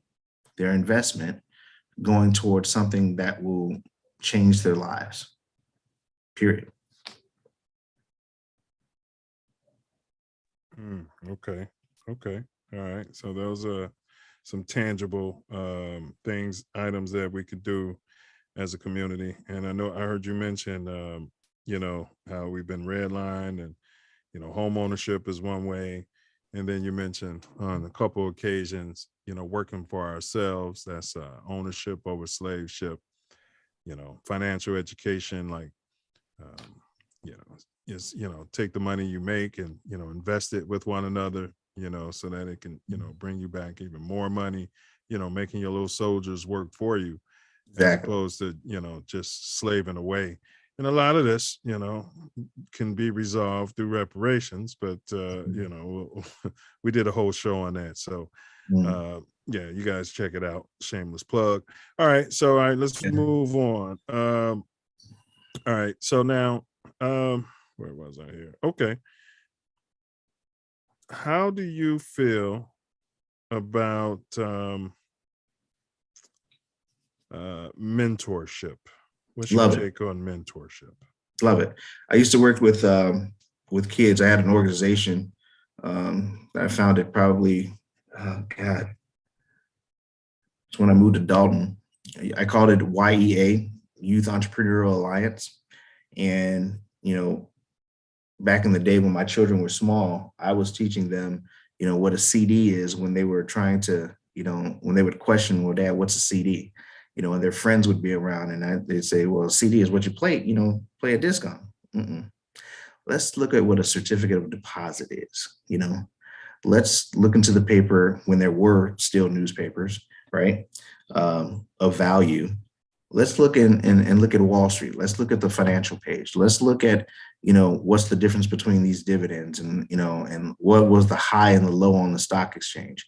We held multiple classes for 2 years straight on helping children understand financial literacy and gain some thought process into being entrepreneurs. We taught them how to be salespeople, both young men and women. I applaud and appreciate organizations like the Off the Street Club on the West Side, the Better Boys Club throughout the city, other types of organizations like Junior Achievement that instill entrepreneurship in our youth. And so that also, that drives mentorship. And with that type of motivation, I think that every child growing up should have some type of mentor. But that mentor, right? That mentor needs to be focused on that child's dream versus their own. Okay. You can't try to clone yourself while you're trying to be a mentor. But if you're a positive role model and you can be an impact, whether it be from every aspect, not only, learning economics, but also learning how to live, life skills, being able to know the difference truly between right, and wrong in comparison to what you see other people do. Having some ethics instilled in you, learning what ethics really means. And that's one of the things that most people don't even really value or know about until they're caught into a situation where their ethics is being challenged. But that comes from what you learn. And so mentorship is extremely important for our generation as far, and for the youth. Yeah, we're big on mentorship. You made me think of something. My late grandma, she told me, I think I was having some sort of discussion with her, man. My family used to always trip because, I'm the youngest, Mm-hmm. And I would have these discussions with her, Dr. Ford. And I remember I was talking about, she was talking about right from wrong, and I was like, well, how am I supposed to know, right from wrong? I was like a little kid. Mm-hmm. She said, right from wrong. You know what I mean? She didn't. Yeah. Right. it's like it's something intrinsic, right? Yep. You know, of course we get the 10 commandments and all of that when we're raised, but it's something intrinsic. You can see an animal, a cat or a dog, they know when they're doing something they're not supposed to be doing. Right. Somehow they know. Yeah. Yeah, I got two dogs right now. You know, I can just look at them and they already know. They hang their head in shame. You know what I mean? And I think it goes with that golden rule about treating people the way you want to be treated. Correct. That was my grandmother's golden rule all day long, twice on Sunday, you know? You know, and I kind of took it and twisted it and said, listen, treat people the way that you want to be treated, but also cause no harm, period. Yeah, I like that. I like that. And then also, you know, love yourself. But speaking of that, I'm going to throw it to Self Love. He's got some questions wrap up this segment. And anybody in the chat, you know, if you got some questions for this brother or for anyone, type up your questions. Also, I'm going to type the call-in line. It's open today. It's troll-free, 424-900-6945. That's 424-900-6945. That's going to be the call-in number. Just remember, keep it respectful, and trolls get holes around here. You know, if you have a respectful question for this brother, do ask. Self Love is on you, brother. We are, you know, our 10th component is protect our women and children at all costs, by all measures. What can we do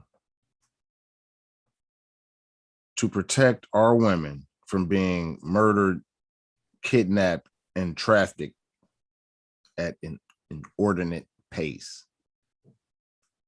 It's a very good question. The first thing you have to do, I feel, is teach the next generation respect for women. Period, point blank. You know, there's so many things that I've heard and I've seen where young men treat their cohorts or their sisters and their family, especially the women in their family, you know, as if they were speaking to a dog. And, you know, there's no big mamas out there no more that'll knock your head straight off, you know, for saying what, the word what. Man, what your did big mama called you and you like, what? You say what? Before you said what, you know, you know, you'd be picking up your tongue or your head somewhere, you know, or wondering, you know, where did that strap come from? Man, you know? It was ma'am or yes, ma'am. You're right. They'll wash your mouth out with soap, boy. But go ahead. You know, and just like you said, you know, there was a respect for our elders, you know, across the board. And that respect for our elders, you know, kind of translating into respect for women as well. If you don't respect our women, you know, it kind of goes back to, you know, the thought process of you get what you invest in. You know, our young men have to invest. Hold on, fellas. We'll have technical difficulties in about 5 minutes. You have to respect our women. You have to make sure that, because my charger's not here, guys. That's why I'm putting this out there right now. My apologies. But you have to respect our women because the women are our future. Number one, you know, without them, we wouldn't have children, right? Number two, we have to stay with our women because, you know, let's face the facts. Men have a tendency, right? Okay, to divide and conquer, right? You have this. We have this mentality. For some of us are raised up not necessarily with, you know, wanting to have a family necessarily, but wanting to have children. If there's no return to the family structure where there is a respect level shown by a man to his woman, or a man shown to his mother, or a man shown to his daughter, a father to his daughter, then most young men will gravitate towards a series of violence, right, towards the weaker sex. And so once you instill that level of respect, mutual respect, and honor for your elders, those same young men, right, and anybody, and I'm not just going to put it on men too, because women, they abuse other women too, but it has to be where mutual respect is given across the board, and the protection of not only your own, but other people, right, come into play where we have to stand up, be men, and protect our women. Period. No, you're right. You're right. Like your son mouths off at your mom or your wife. You tell them, hey, look, that's my sister, or that's my wife, or that's my mother. Exactly. Say it again, and I'm gonna knock your ass out. Right. Right. Right. That part. Right. That part. Right. Right. But what happened, man? They took the family charger, because Self's got another question. Then we're gonna take a short break. Will you better get a charger by then? I'm gonna get a charger real quick. All right. So Self, you want to table this question to after the break, or will we be able to get this in before you lose power, Boykin? We got one more for you in this first half. Oh, you know what? I got 23% remaining, but I'm gonna put a little text out for one of my kids. Family charger. Exactly. Yeah. It's not the family charger, bro. We got like 5 computers around this joint. Okay. It's the one that goes to this one. I was working on compatibility statements before I got on the show. So, you know. All right, go ahead, Self Love. What is your take on Black Lives Matter? It's a great question. I support Black Lives Matter 100%.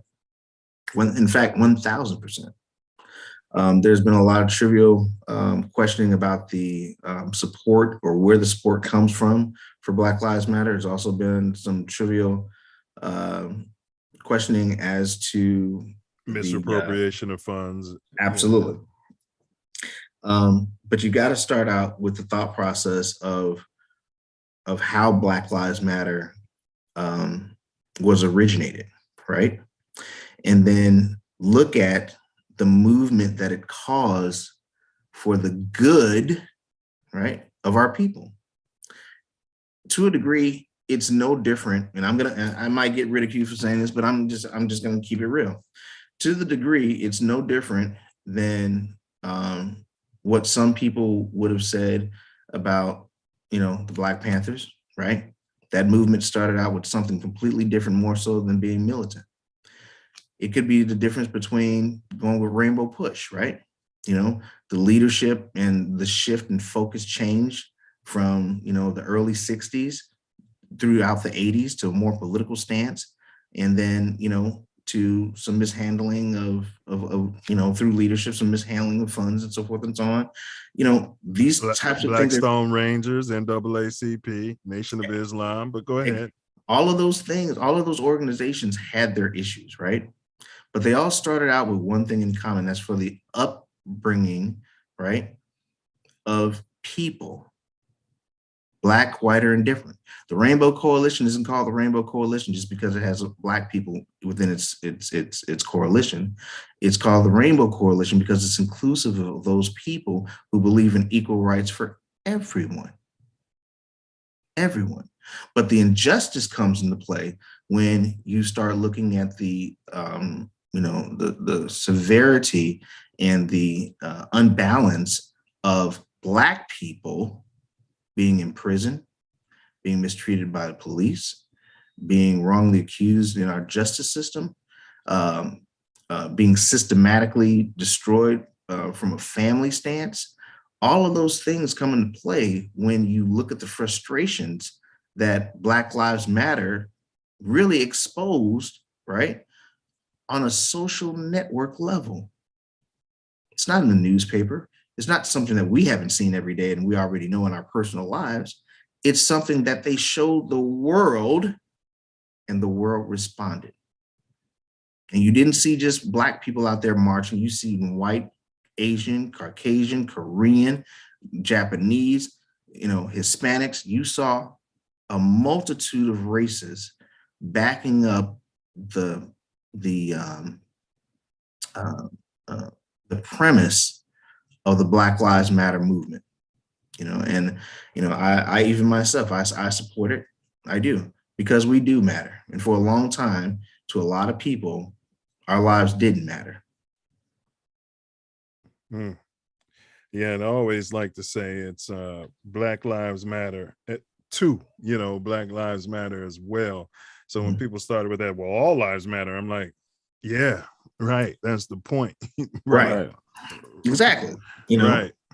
You know, Right. the pinpoint is, what about us? Facts. You know, what about us? We're showing you the disparity of how we're treated in this world, and it's you know, it's somewhat, it's, let's face it, right? Ideally speaking, when it all boils down to it, it goes back to grandma. Treat other people the way you want to be treated. And we've been, you know, undespairingly treated in a degree that has been chaotic, psychotic, more so than anything, unfortunate. I need to forget. Unfortunate in the aspect that we've never been treated as equals. We've never been given an even playing field, and so Black lives do matter. Yeah, you know, all lives matter. I'm gonna say it. All lives matter. Yeah. But when you put a color with it, right? When you put a color with it, this is it. And you put a nation behind it to show the severity of the matter and the injustice that has taken on with our people. You can't be anything but blind not to see it. Period. So I think they opened up their eyes to a lot, you know, it opened up the injustice to the eyes of those who go throughout their daily lives just thinking that, poor unfortunate person. No, it's poor unfortunate race. And when I say race, I don't just mean the Black race, I mean the human race. Man, because we're untapped potential. You know, I think you said earlier, like, you know, I think his name was Billy, one of the smartest guys, if not, you said the smartest guy you've met, and he ended up doing, you know, time in these prison camps. Nope. And Billy was the first white guy I met. Oh, yes, right. As a kid. Billy Anthony. Crinkle, yeah. Anthony. Yeah, Anthony. How can I forget that? Yeah. Anthony was the one who taught me the do's and don'ts. Right. So, like, you know, so that untapped potential, you know, if they weren't so busy trying to, you know, hold certain people back, American society would be in a much better place. The human race would be in a much better place. Absolutely. Yep. Scientifically, mathematically, everything. So that sound there. It's halftime, bro. I'm gonna stop the camera. We'll see you in 6 minutes. You got it. I can't hear it now. You can't hear it?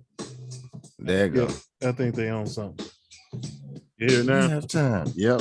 All right. Woo. Now it went down. Yeah, they own something. No, you talking? You got the cut off the background noise or something? Yeah, I didn't change nothing from last week unless it automatically resets. It was doing it last week. Okay. Yep. I'm gonna check the audio settings. But go ahead, bro. It's halftime. Thank y'all for being here. We're here to expand the Self Love Nation. We're here with startup founder, CEO, Boykin Gradford III. We've gone over early life and the foundational questions. And in the second half, it's going to be expansive, going into the now, here and now. Yes.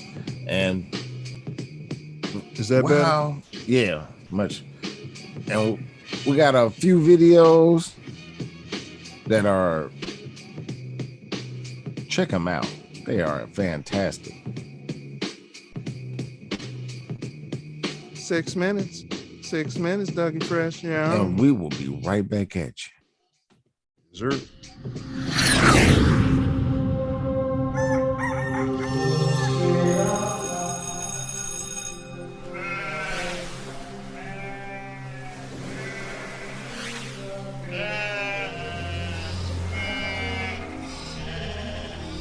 What are you looking at, slave?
Do you still have them?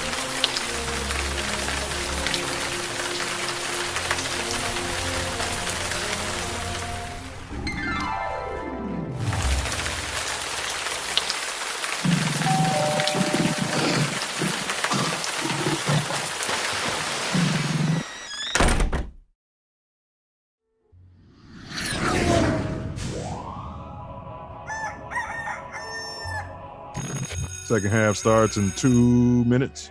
2 minutes.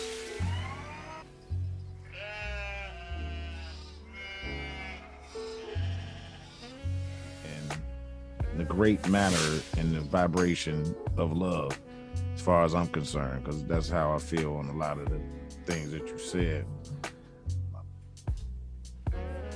Thank you, brother. I appreciate that. All right, so E. George Perry said, being as though therapy has a negative connotation, it's kind of one of my questions, sort of, but I'm glad he got it out.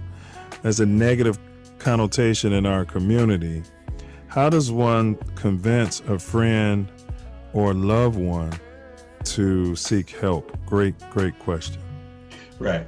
So part of it having a negative connotation and the stigma is that we are quick to denounce things we don't understand. We're quick to denounce things that we haven't personally experienced, that we have heard about second, third, 15th hand.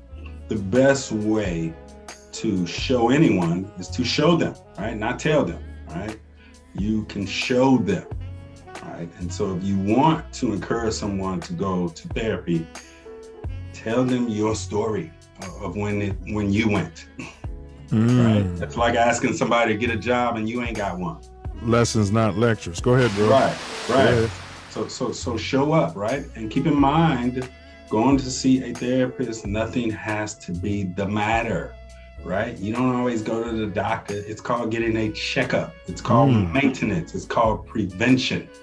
You don't have to wait till shit gets crazy to go sit on somebody's couch. It should be a part of your personal squad, like your attorney, your primary care physician, your dentist, right? Your accountant, your therapist, right? And so one of the ways to do it is to sit in there. You can invite anybody to your own therapy session. I tell clients all the time, invite your partners. And quite frankly, the negative connotation, again, is propaganda. Because I can tell you by serving hundreds of Black men that brothers are taking a stand for other brothers. You have no idea how I put on a regular, no, not regular, semi-regular, three-way call with a partner, with his other partner, right? Taking a stand for him. My partner just got out. He going through a tough time. My partner having some suicidal ideations. My partner going through a divorce. I heard about you, man. Wondering is, send me the invoice. I'll take care of it. You schedule it with her. Right? I get that on a semi-regular basis. So the whole notion of the stigma, not so much, right? We talking 10 years ago. It's 2022. We got third graders telling their parents, you probably need to go to therapy and settle down, stop yelling at me. Right? We got that now, right? It's common. So the best way to get somebody into therapy is to tell them about your personal experience of when you went. Well said.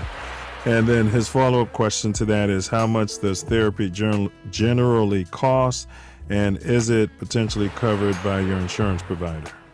There are a lot of insurance providers who cover therapy. What's going on? This is Tana. Be sure to subscribe to my channel if you haven't already, because subscribing makes you feel good. Do you still have them? Yep, I got mine. Let me check. Yeah, mine is still there. Yeah.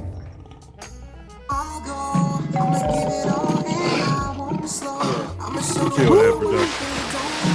I'ma be the one. I'ma be the one when I'm done. If I made it this far, I'll go higher. If I made it this far, I can make it anywhere. If I made it this far, if I made it this far, I'll go anywhere. Yes, sir. Welcome back to the Self Love Show, where we are unpacking Star starting a startup with founder CEO Boykin Gradford III. Our good brother, learned some lessons from him, I'll tell you.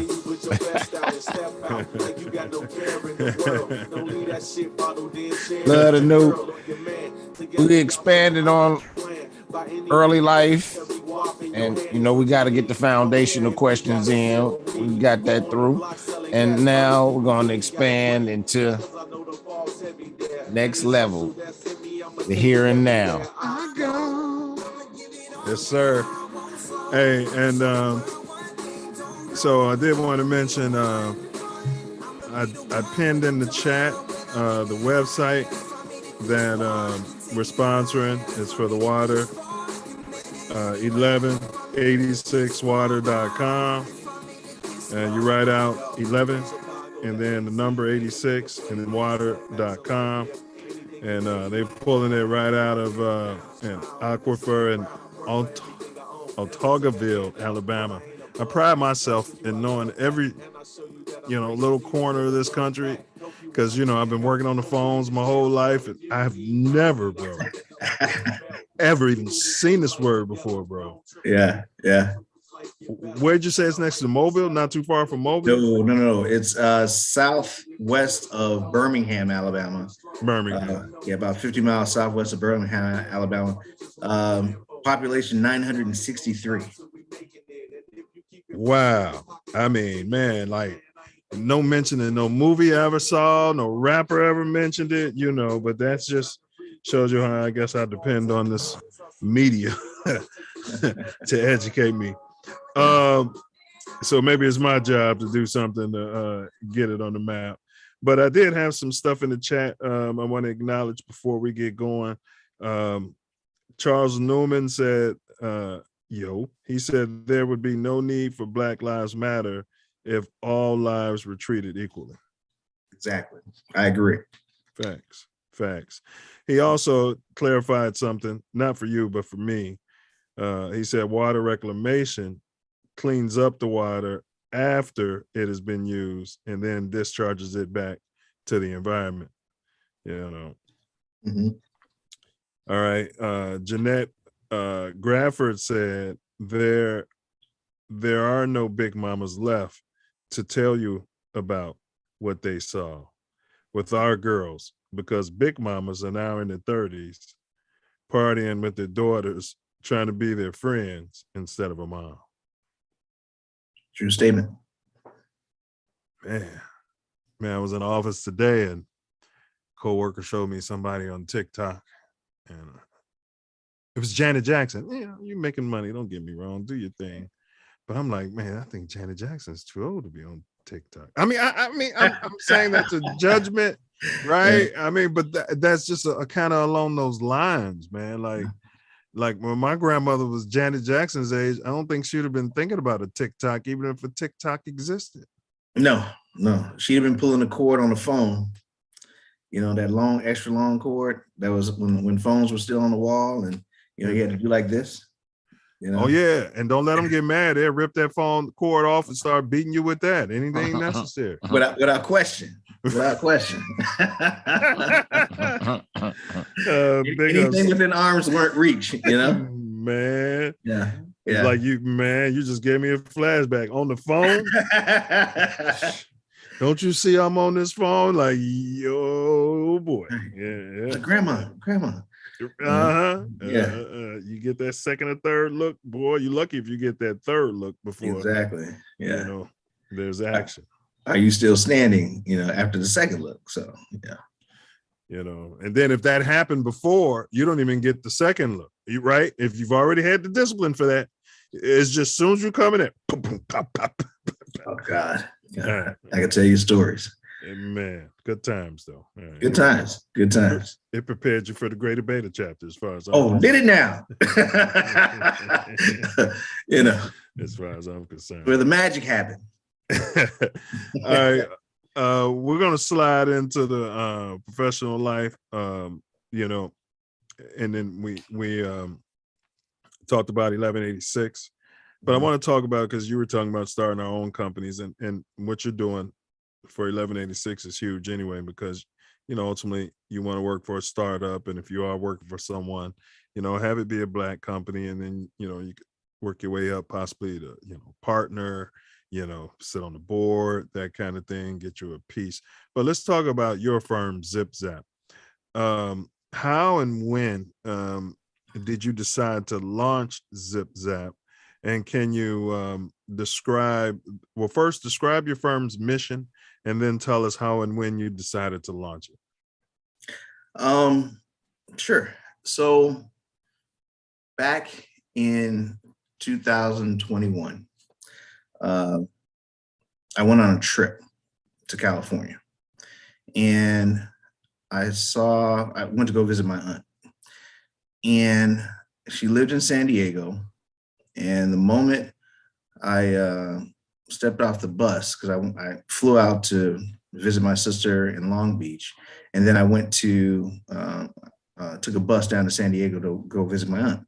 I saw you when you came out here. Go ahead, because my brother's in Long Beach. Yeah, all right, all right. Go ahead.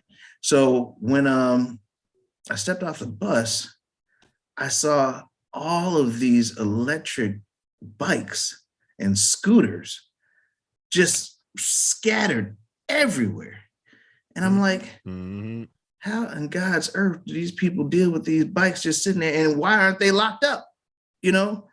And then I saw people gathering the scooters, and, you know, I mean, a whole bunch of them. They were taking like 10 at a time and stacking them on top of each other, and, you know, coasting them down the street.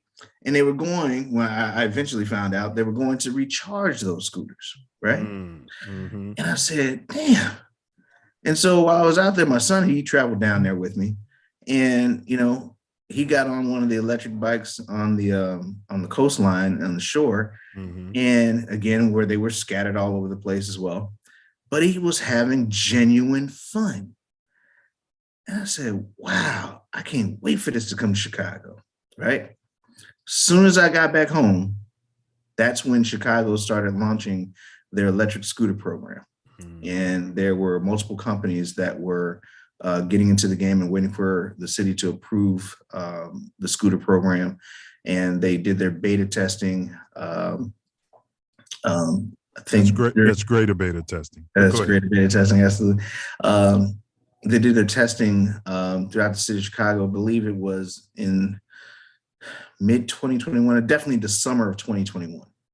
And so based on the success of what they found and how they could control some of the scatteredness of the scooters being there, and some of the major players that were involved in the distribution of those scooters, I started thinking to myself, you know, this would be a great business, you know, instead of, and I started doing my research, and instead of them taking the scooters to maybe a centralized place, everyone was taking these scooters home.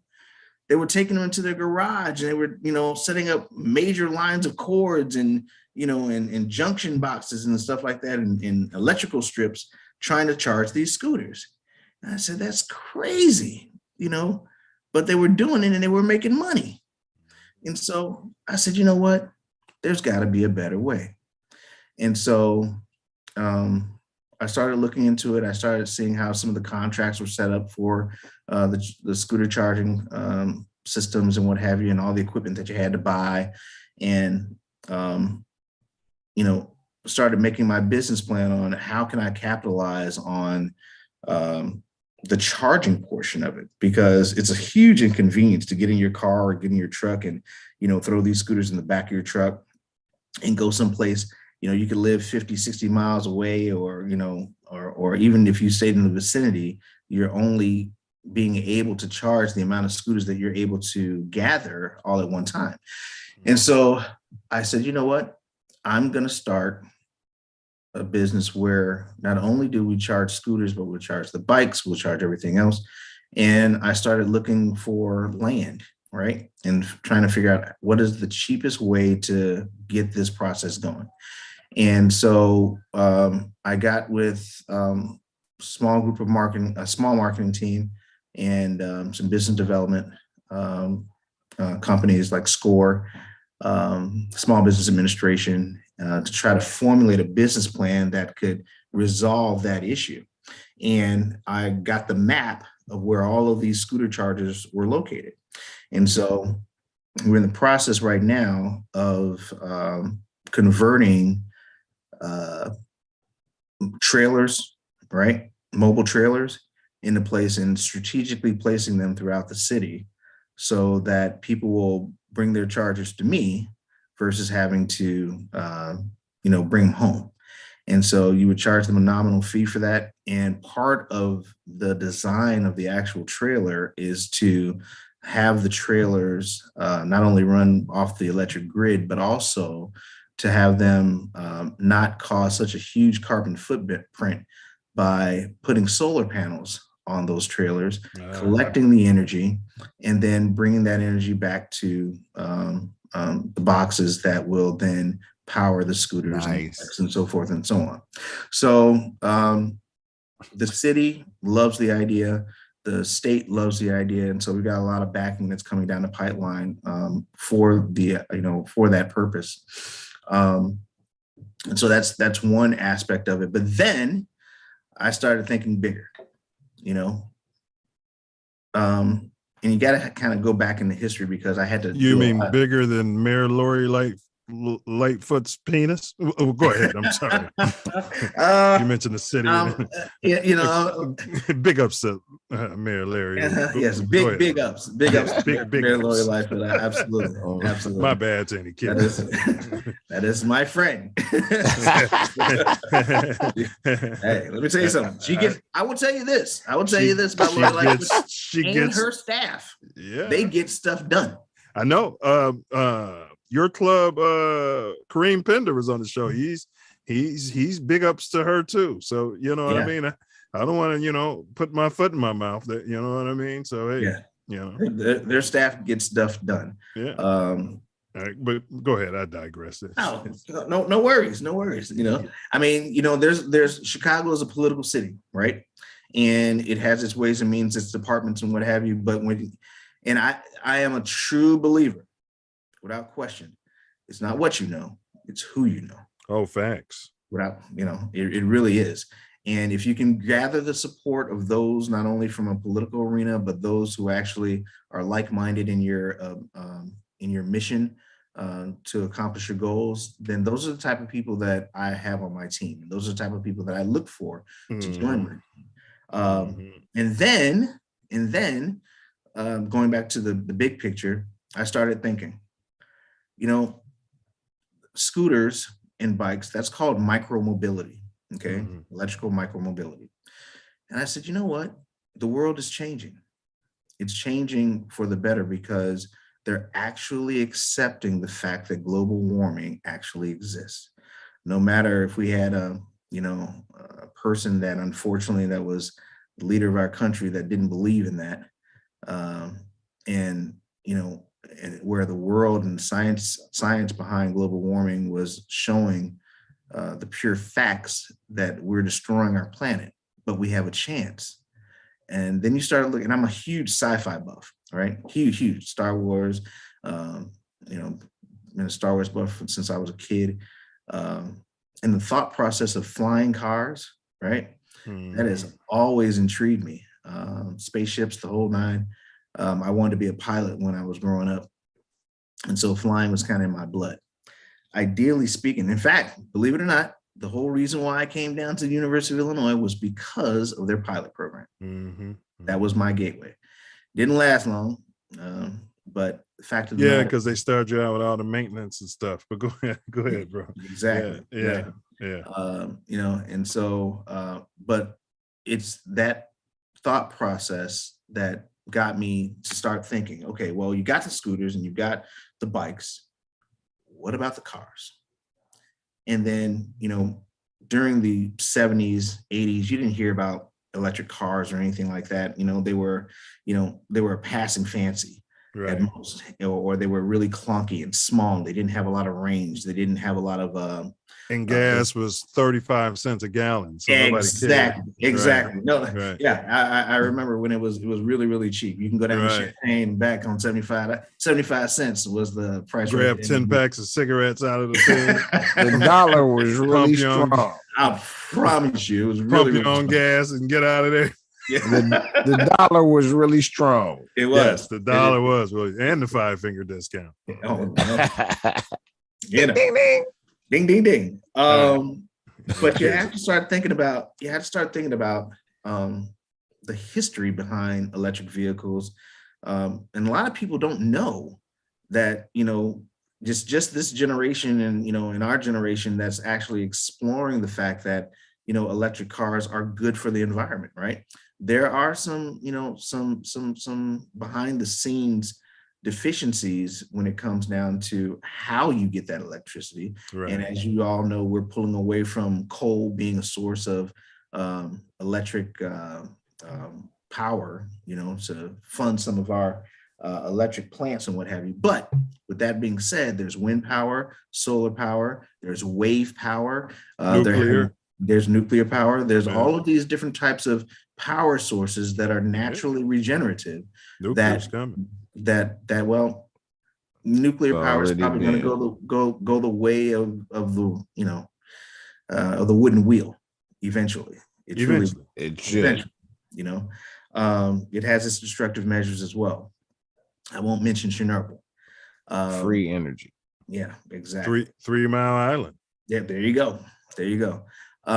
But we've come to grips with the fact that we need to save our planet, and the less of a carbon footprint that we leave, the better for generations to come.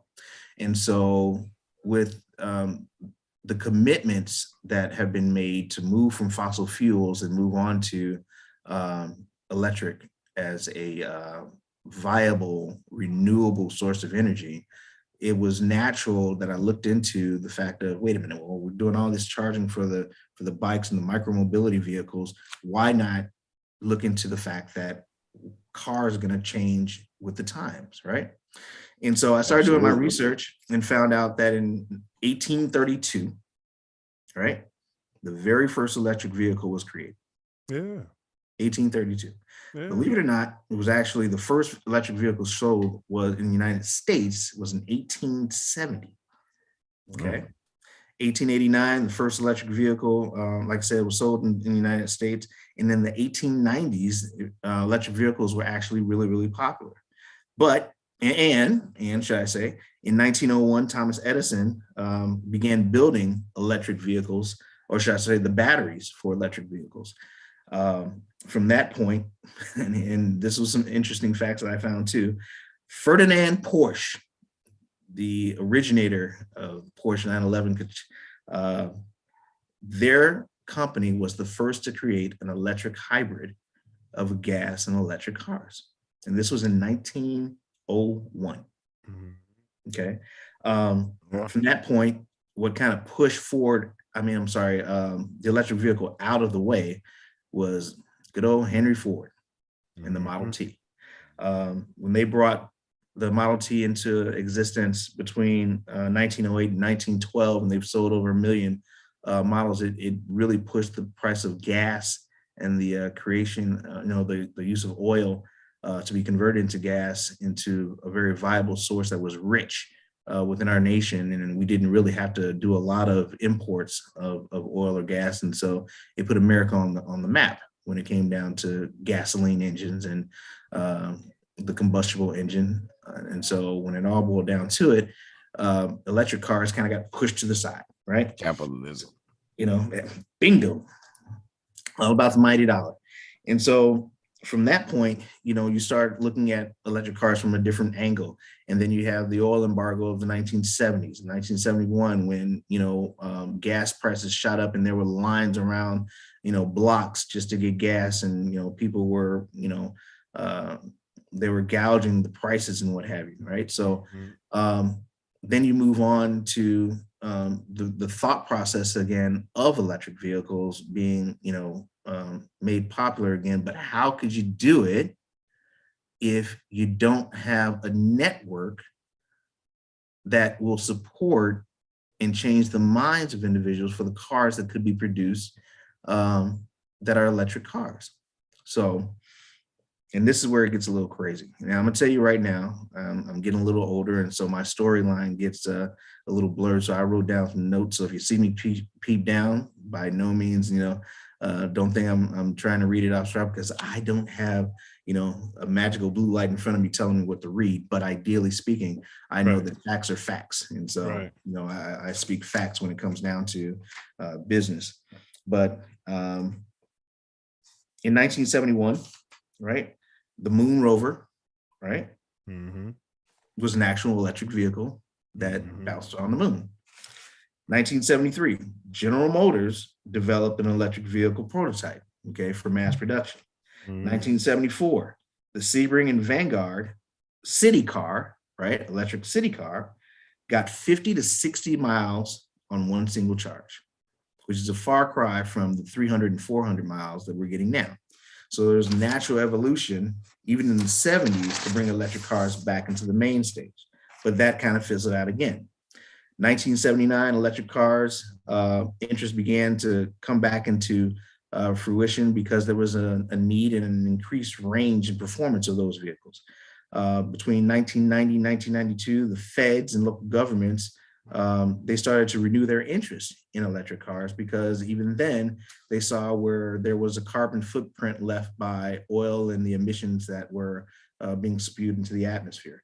1996, GM released the first EV1 electric car, which was a prototype for mass production. But of course, you don't see any EV1s on the expressway or rural and city highways. But in 1997, the first mass-produced hybrid, which is, and I'll have you guys guess which one it was. Prius. Bingo. 1997, the first mass-produced hybrid Prius by Toyota was set on the roads. Huge, huge success with that, right? Yeah. And so in 1999, they started, to look really seriously into electric vehicles. Now, what I found interesting in my research was between 1999, right, and 2009, here's where it gets juicy. I like this part. The Department of Energy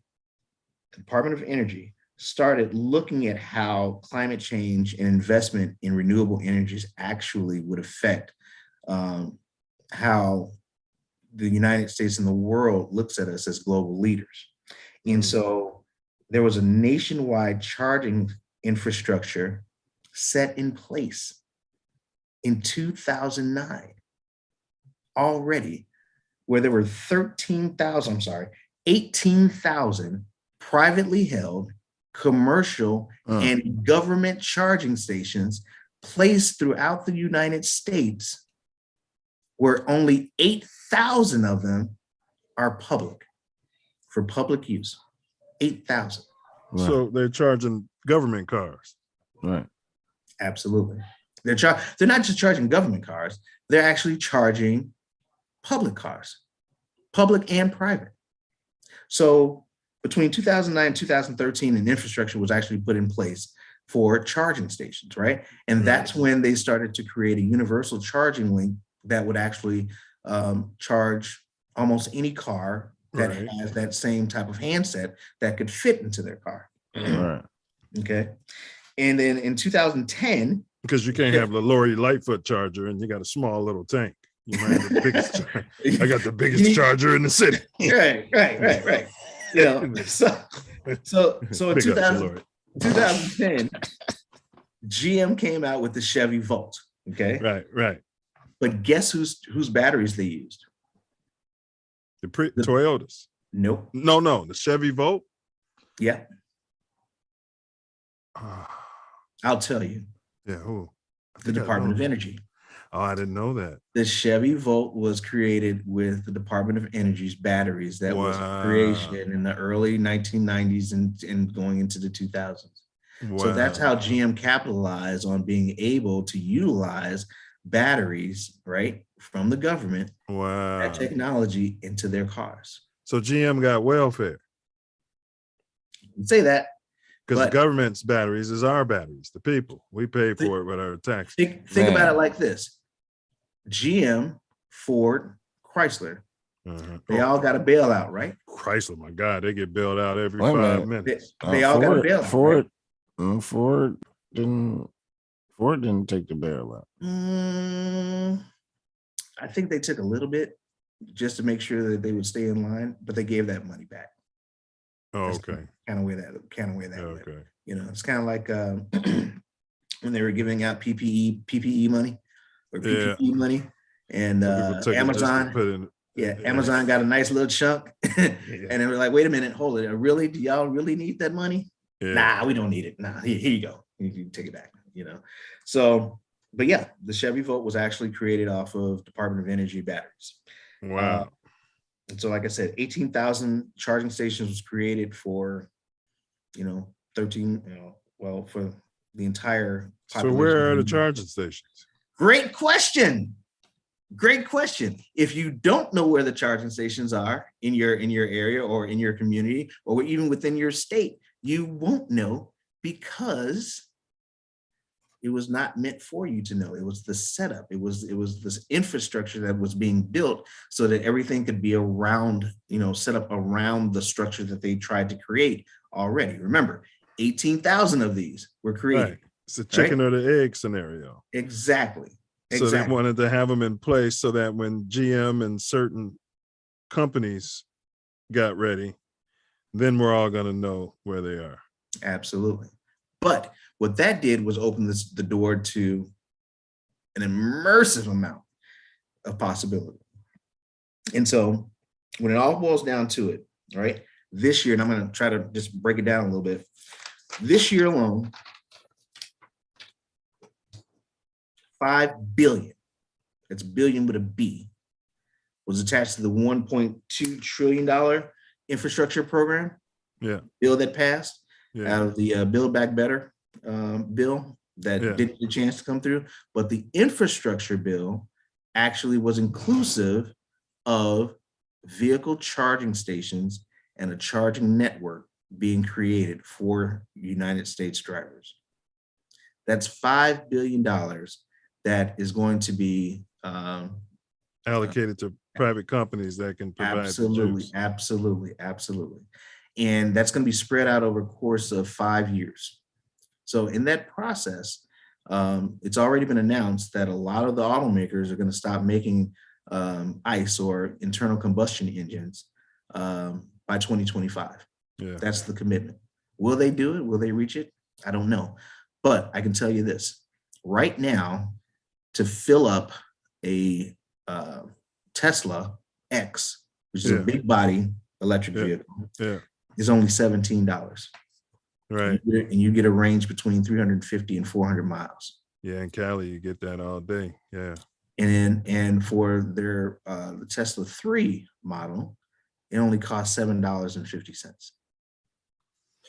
Yeah, and we can get into that. Just like gas was 5 cents a gallon, it's capitalism, like Self mentioned. I mean, as soon as they get rid of all the price is going, you better believe the price is eventually going to go up. But we're worried about that then. We want to be on the other side, right? We want to be on the supply side. Yeah, right. We want to be on the supply side.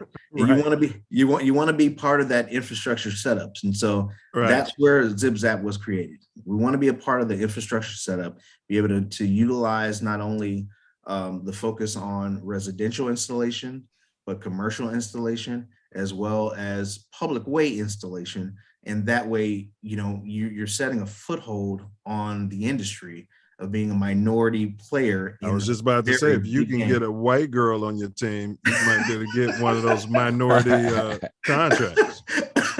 Just keep it 100. They get all our contracts. Have considered home, setup where, you supply the energy to homes? Absolutely. I mean, and it's not the energy itself.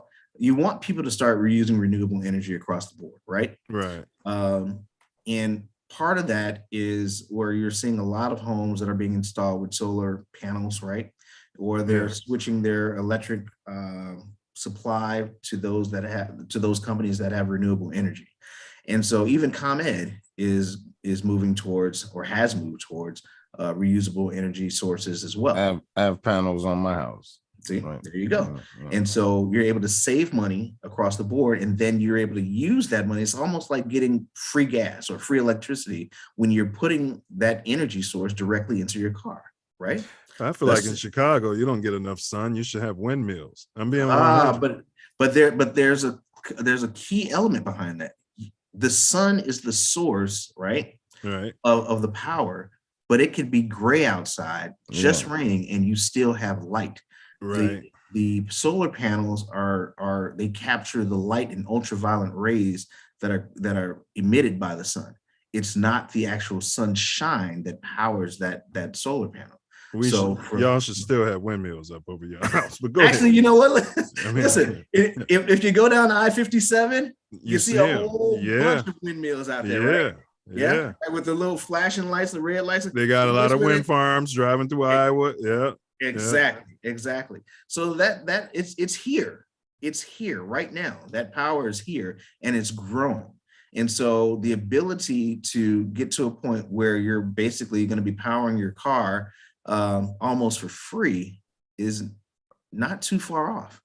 And so being part of setting up the infrastructure that allows residents, commercial properties, and you have to think about how expansive this opportunity is.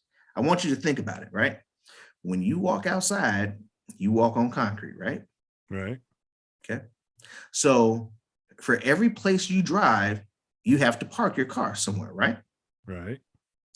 Every Walgreens, every Walmart, every Sam's Club, every grocery store, every parking lot, wherever you park, every library, right?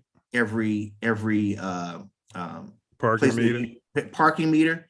Yeah. It eventually will have to have some type of charging unit. That's right. Attached to that on the street, right? On public ways, on the highways. You know, you're going to go a certain amount of distance, and you're going to be looking for power, and you're going to be able to pull over on the side of the highways and charge your cars, you know, through the public infrastructure network that's being set up now. If you're part of this part of the plan, you're setting yourself up for immense success. Well, all right. Okay. So if Zip Zap had X, you know, X is the unknown. We're not talking about Deviator X, but we might better throw that out there. But that's my noob. Yeah. If Zip Zap, that's my noob though. But yeah, if Zip Zap had X, we would go to the moon. What is X? X is public support.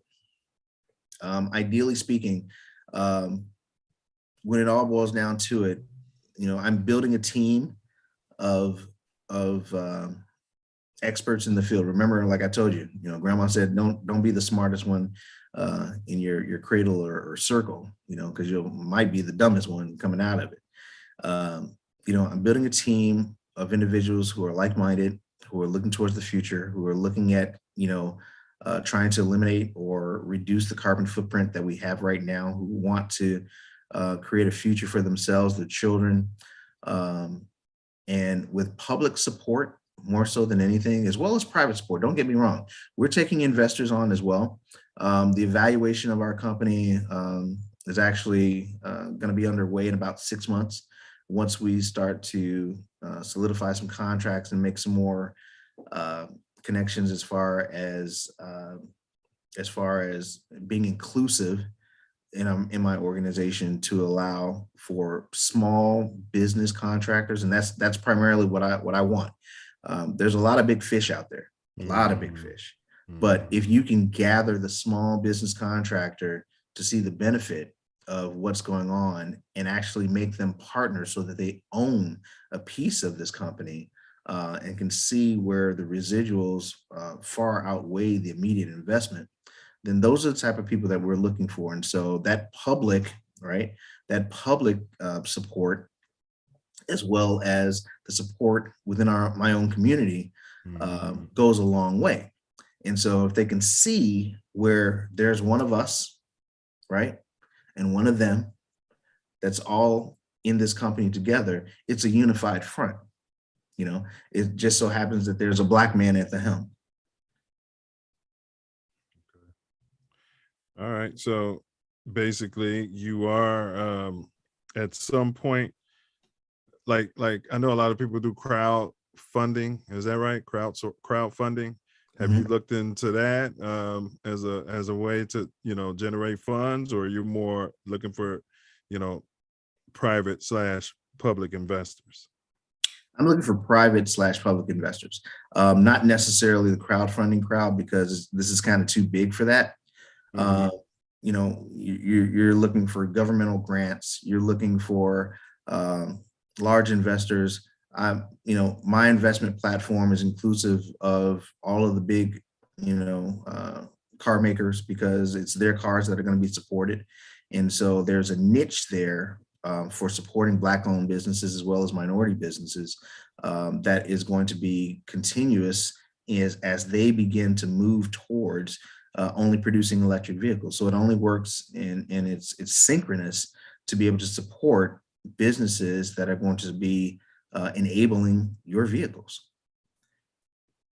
Oh, and believe it or not, their support even from the big oil companies, your Shells, your BP, you know, your Phillips 76s, you know, all of those companies are actually building electric charging stations.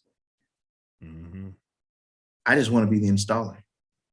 Yeah, and you know, I've been out here in LA, and you know, like you saw all the electric stuff when you got here. Yeah, it's cutting edge. Like you'd be surprised when people are getting around. Like I saw this lady today. I'm on the way home in the Uber, and she was in this little. It was electric. It was like covered in plastic. It was like one of those sit down bikes, right? But she could pedal it, and it had a motor on it, and she's just out there in the middle of the way, just getting back and forth.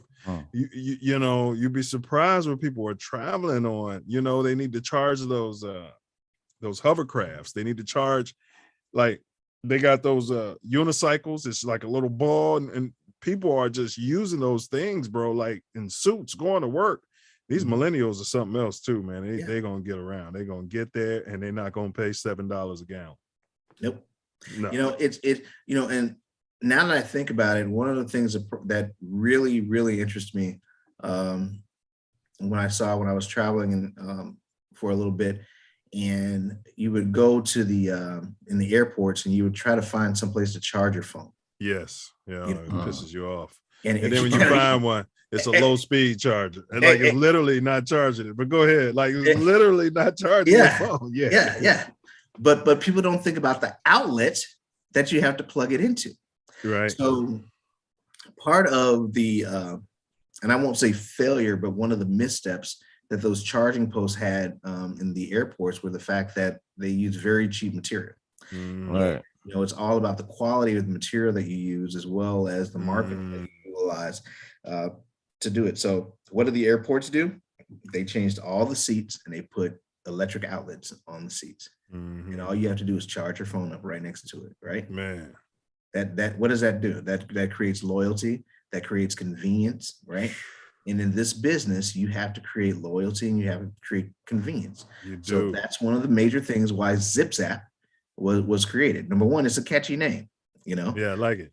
You know? Yeah. You know, and then the fact that we're not just subjugated to scooters or bikes or cars, we will have the ability to do everything: buses, trains, cars, mobile units, micromobility units, everything that has a switch, you know, will have to be charged at some point. And you have to think about your municipalities as well. Those municipalities are going to start changing their conversion over from, you know, from gas powered vehicles, buses from gas powered to electric powered vehicles. And they're going to need someone to actually build those charging stations for them as well. So that's why I'm saying this is a really big industry that we're encountering and that we're going into. And the sky's the limit. Well, my last question in this segment, before I throw it to Self Love, you got to have realistic dreams, Malcolm. I'm just going to say Boykin, maybe you can be a janitor or, a carpenter, or a painter. I've been all of those things. Say it again. Right. Name something that you think that I haven't been. Concrete layer. You know what I mean? Yep. All right. All right. So, but in seriousness,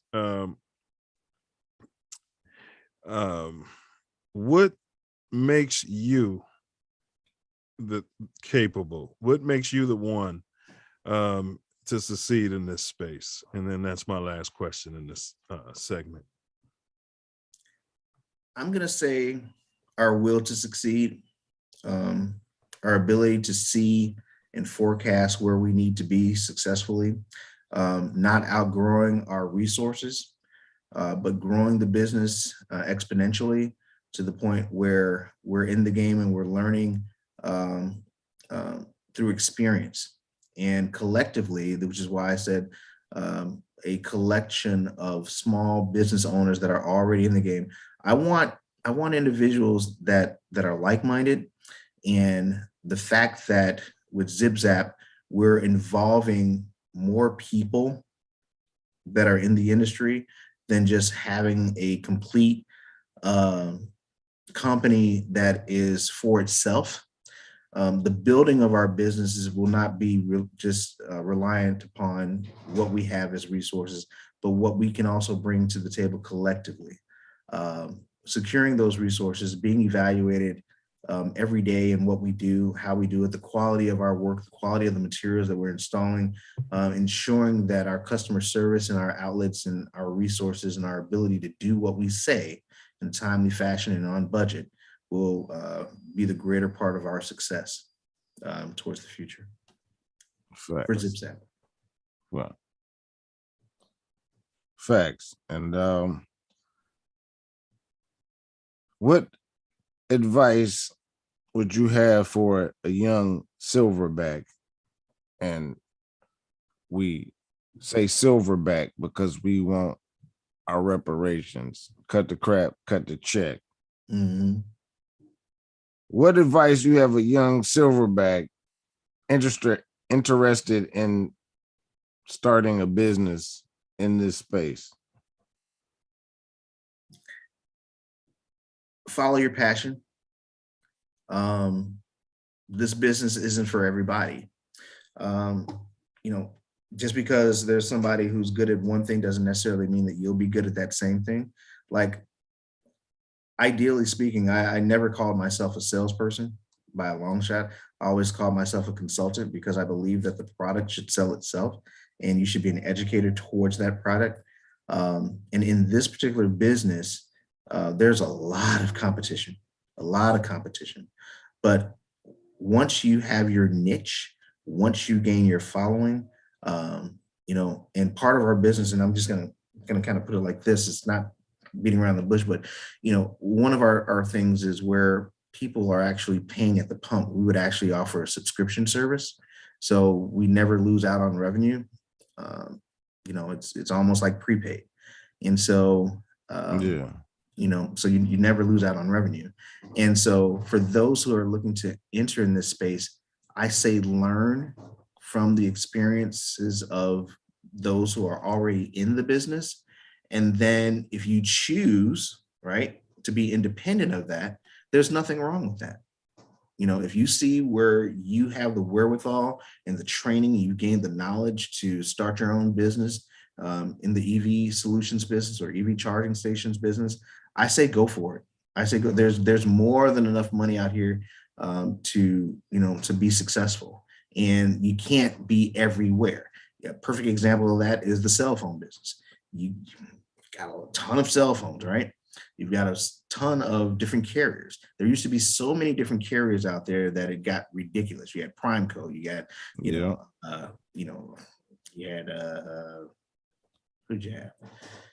There was like about 10 or 20 different types of cell phone carriers. But then what wind up happening is, right?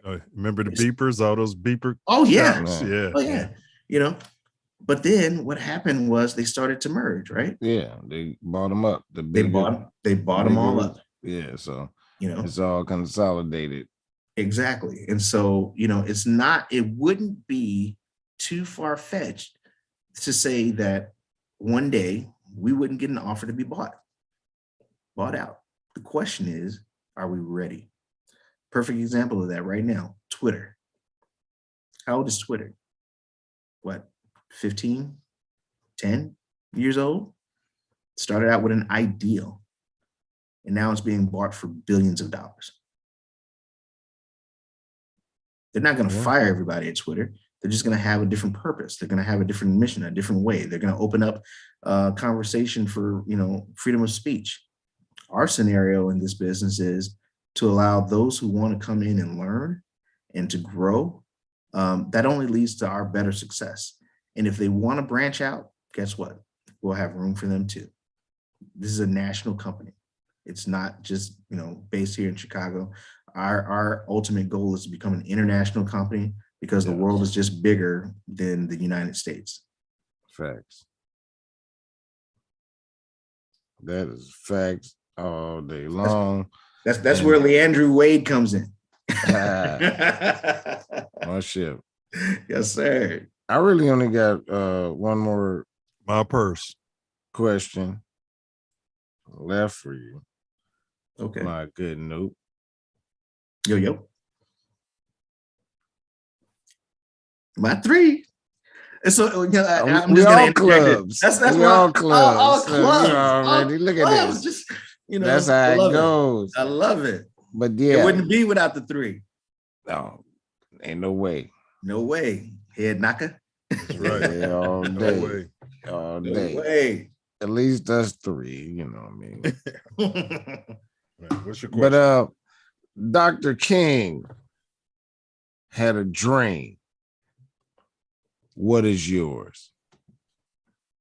To stay married until I die. That's number 1. To see my great grandchildren. To eventually, if ever, see an end to racism. There is no tolerable state for it. Period, point blank. It doesn't belong in our culture. There's only one race, the human race.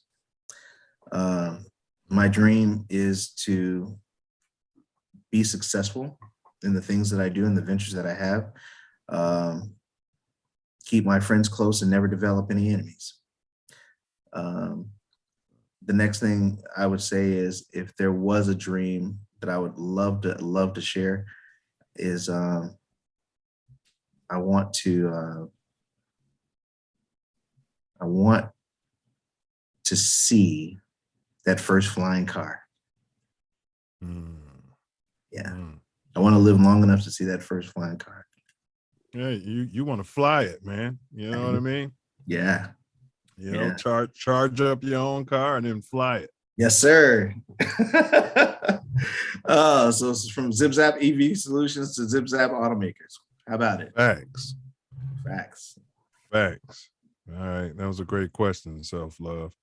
All right. We concluded that segment. This is the fun segment. I call them the esoteric questions.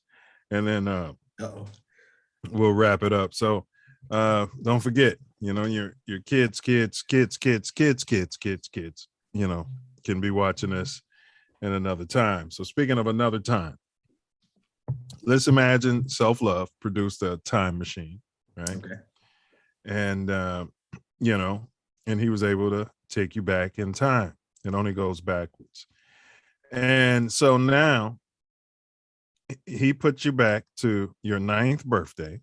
You might be sitting at the dining room table or in the kitchen with that big table in the kitchen. I know how y'all get down on the West Side. You got the kitchen table and you got the dining room. You got all kind of rooms, the parlor, the pantry, All right. So now you're sitting there and they got the cake right there. You know what I mean? Might not even be your favorite flavor because they get what they could. And you got your 9 candles up there. And then, your big mama or somebody say, make a wish, Boykin, and blow out the candles. As soon as you blow out the candles, yourself Let me hit mute this guy. All right. So as soon as you blow the candle, yourself as you are now appears. That's just a moment in time. What do you say? What bit of advice would you give to your 9-year-old self? That's a good one. That's a good one. I would say follow your dreams. Don't let anybody stop you.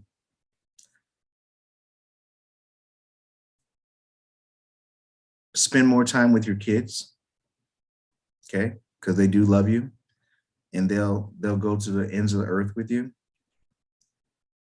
And when you find that true love, don't hurt her. Don't hurt her. You know, I say this, and I'm not going to be gushy or anything like that. I don't want anything. No, speak on it, bro. But real talk, you know, like I said, I've been married for a long, long time, and my wife and I have been through everything. You know, there's been a lot of developments in my family where, you know, my son, for instance, he developed schizophrenia at the age of 16. Never saw it happen. My children I thought that I was moving to a utopia, you know, that being in the South suburbs turned into a hellhole. You know, I would say, don't do it. The balance in my life and the decisions that I've made, good, bad, or indifferent, I'm the result of those decisions. But the one thing that I would say is, don't intentionally or unintentionally hurt those who have a blind trust in you, because it takes a lifetime to get that back. A lifetime to get that back. And it's, you know, it's one of those things where you could personally have everything that you want, but if you hurt that one person that means the most to you, everything else means nothing. Nothing. Absolutely nothing. Oh, wow. Well said. And that's what I would tell my 9-year-old self. Man, that's heavy. I've been married. I'd probably kill his whole birthday wish, but he's like, kids. Kids, what? But right. I've been married 22 years, man. And that's, you know, well said, bro. And I know about those South suburbs too, man, you know, getting pulled over, getting followed every time you drive, you know, people running your plates. I mean, I know that's not necessarily what you were talking about, but yeah, we went out there in like 88, you know, 84, I wanted to go to Kenwood, you know what I'm saying? I graduated from Ray and I was all set to go to Kenwood. I had, you know, earned my stripes, you know, they were waiting for me. I had my mind right, academics, you know, sports. Yeah. Now I'm out in the South suburbs dealing with a whole nother ball of bananas. So I get where you're coming from. So yeah. All right. So let's push past that. Can you recommend a book to the Self Love Nation? Only if you're a noob. Get into your, you know, the story of Kappa Alpha Psi. Right. Period, point blank. It's like a roadmap. It's history. I wouldn't recommend any other reading. That's just me. That's fair enough. That's fair enough. Can you recommend a Black-owned restaurant anywhere on the planet? Anywhere. Yes, I can. Soul Veg City on 75th and Prairie. Yeah. Vegetarian. Yeah. Me and Tori used to call them vegetarian slow, boy.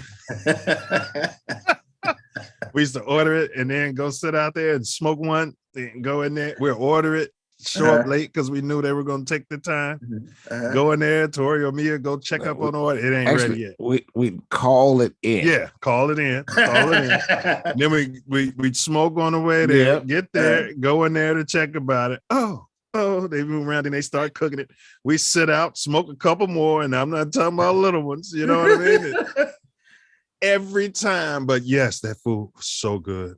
And it was so wholesome. And it was made with so much love, wasn't it? So yeah. And guess what? What's that? They also sell 1186. Do they, bro? Wow. You hear that, Self? That's right up the Yeah, street. some of the guys, they got the Soul Vegan, and they are in they're working out of the same space that Sweet Potato Patch is. Okay, Yeah, a and ghost kitchen. Man, and they in a bunch of Walmarts and Whole Foods, and they're in a lot of spots, and it's the same. That Yeah, food big actually quality. makes you feel good after you It eat. does. Like, instead of sleepy, you get energy. Exactly. And I don't know when the last time you've been there, but they are completely transformed. They have indoor dining now, a beautiful hot bar buffet. No, see, it's been forever since I've been there. Yeah, but they turned me off with how long it used to take. Oh no, that's what everybody said. And they remodeled, and they right down the street from. Yeah. And I got my wedding gear from there. I used to be like, they're so nice, and they were like Hebrews or something. Like, I want to punch Hebrew these people. Israelites. God forgive me. Yeah, Hebrew Israelites. But they're so nice, and all the women. I mean, this was the moment I was in. You know what I mean? In a hurry, going nowhere. And you should remember that's where I got our attire for my wedding. Yes. Oh, they catered your wedding. No, the garb, the African. Yeah, we got the garb. Yeah. I still got my dashiki. Don't know if I can squeeze in it. I know I can fit in mine. I'd beg to differ for me. I never could fit the hat, Boykin. Like they made me. I got this big old head. They made me this hat, and I had a fro. Never could fit the hat. All right, but yeah, remember stuff. I digress. Yeah, I digress. All right. We did the black restaurant. Here are some quick hits. These are yes or no answers. Okay. Yes or no, BG3. Is there a God? Absolutely. Yes. That's fine. Or you could pass. Yes or no. Have you ever seen anything that you would say was supernatural? Absolutely, yes. Okay. Yes or no, or pass. Have you ever seen a unidentified aerial phenomenon, or we call UFO? Yes. Interesting. I have to bring you back for that show. All right. Yes or no, or pass. Have you ever seen an alien? No. Okay. Yes or no, or pass. I think I know your answer from something you said earlier. Did human walk on the moon at any point in human history? I'm going to say yes. Yes, we did. We conquered the moon, baby. Come on. Yeah, you're a scientist. Whitey on the moon. Whitey on the moon. I got Bills and Whitey's on the moon. Yes. We're Americans. All right. Right. All right. I mean, this is your show. Anything. This is your show. We don't debate here. All right. Yeah. All right. But we did a show on that. Shameless plug. Me and Self Love did a show on moon landing, real or fake, and we laid out some different things. All right, but here's this isn't yes. Oh, this is yes or no. It's a magic box question. So imagine if Self Love, created a beautiful ornate box, right? Maybe it was made of acacia wood or even oak. Dare I say Hollywood? Had some mix with some Hollywood in there. So now, on this box, there was a button, crimson button. Now, imagine if Self Love, God forbid, if the person, let's say a person who you just couldn't consider living without, let's say if this individual contracted, God forbid, knock on wood, a rare, painful, terminal illness that they were suffering dearly and daily from. I mean, screaming every time you seen them. The drugs wasn't killing the pain anymore. And all the king's doctors and all the king's men said death was imminent. Now, what if Self Love informed you that if you simply press the crimson button, this person would be 100% cured, out of pain. However, but, there's a big but. There's a huge but on 79th and Colfax. But a person whom you do not know would then suffer the same fate as your loved one was suffering. BG3, Boykin Gradford III. Do you smash the crimson button? No. All right. Now, this is not yes or no, and we're down to the end. What is the meaning of life?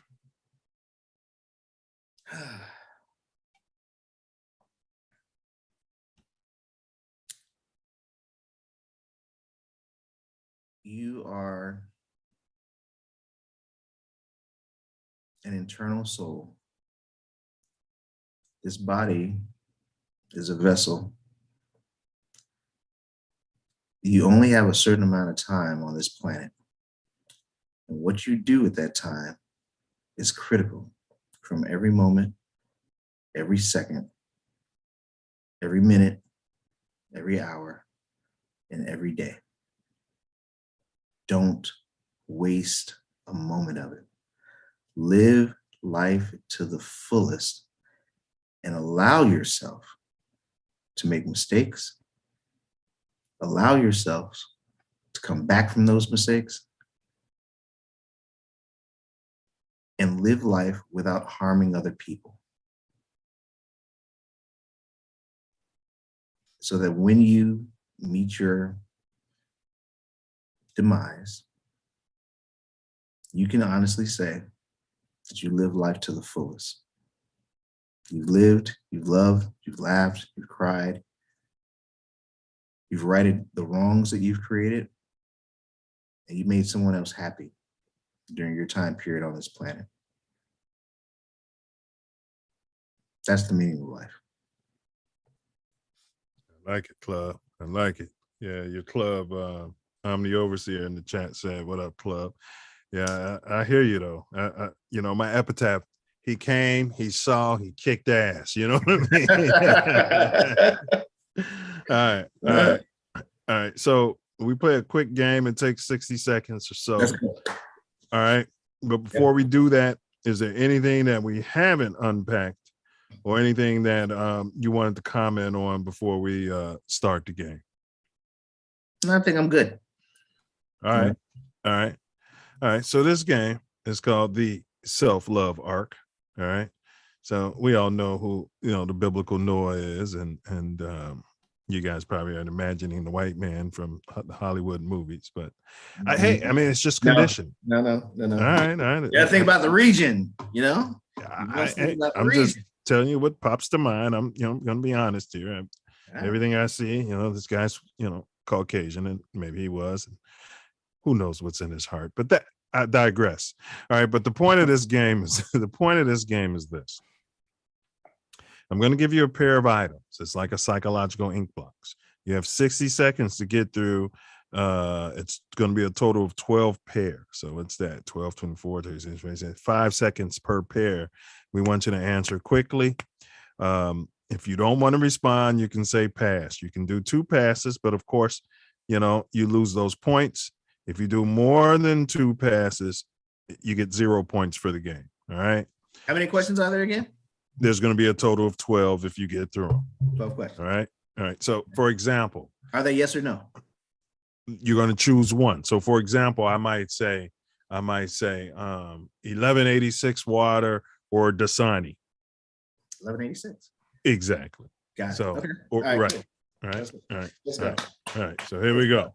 Yeah. You got any questions before we get the clock rolling? Are they political? Could be. Are they religious? It could be. It's a mixed bag. It's out there. Okay. All right. Okay, that's why you got a couple of passes. Okay. So right. yeah. All right. Right. But I can only pass twice, right?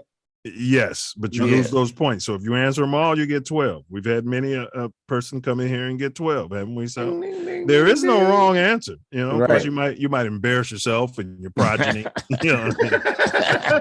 You know, Mayor Lori Lightblunt might see something and be like, "I'm not helping him." You know, so all right. But here we go. All right, we're gonna start the clock.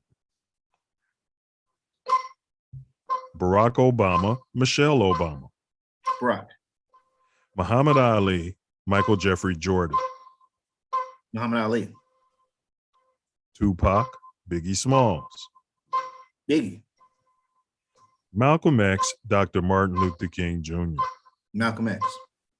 The Black Panther Party or the Democratic National Committee. Democratic National Committee. Defund the police or refund the police. Refund the police. Tyranny or anarchy. Anarchy. Bishop T.D. Jakes, the Honorable Minister Louis Farrakhan. Bishop T.D. Jakes. Harold's Fried Chicken, Uncle Remus. Uncle Remus. So we've got an oath-breaking, knee-kneeling cop or a gun-toting, carjacking Pookie.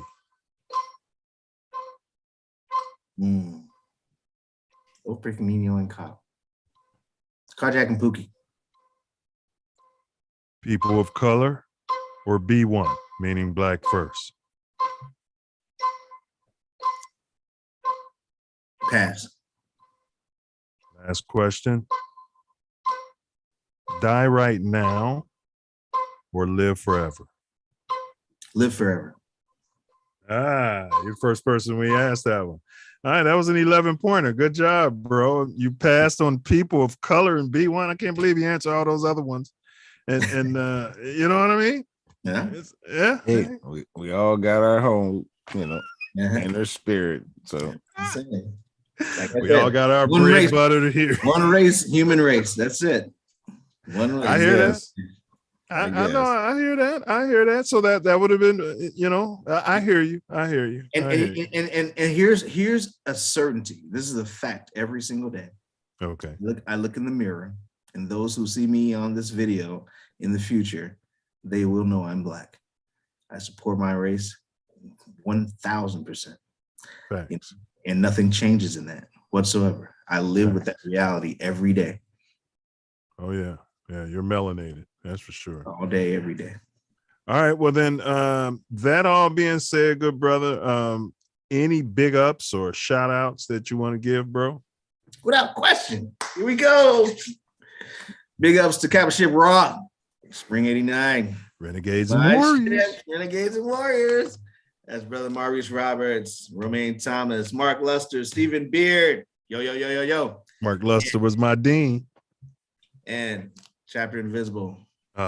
Yes. Brother Haywood Miller. Yes, sir. Truly we I'm just gonna keep this rolling. Big ups to my wife. Love you dearly. Thank you for listening. Thank you for supporting. Big ups to moms. Without her, I wouldn't be here. Big ups to dad in heaven. I know he's looking down. Hope I'm making him proud. Ancestor, rest up. Grandma, granddad, all of them.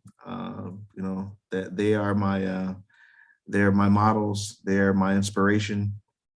And big up to my family, those who I know and those who I don't. We're actually trying to regroup the family, and we've found a lot of branches, so we're bringing them out back together.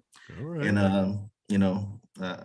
my children, I love you dearly. Romeo, Dimitri, Devin, Dante, Diamond, Donovan, my grandkids, love them dearly.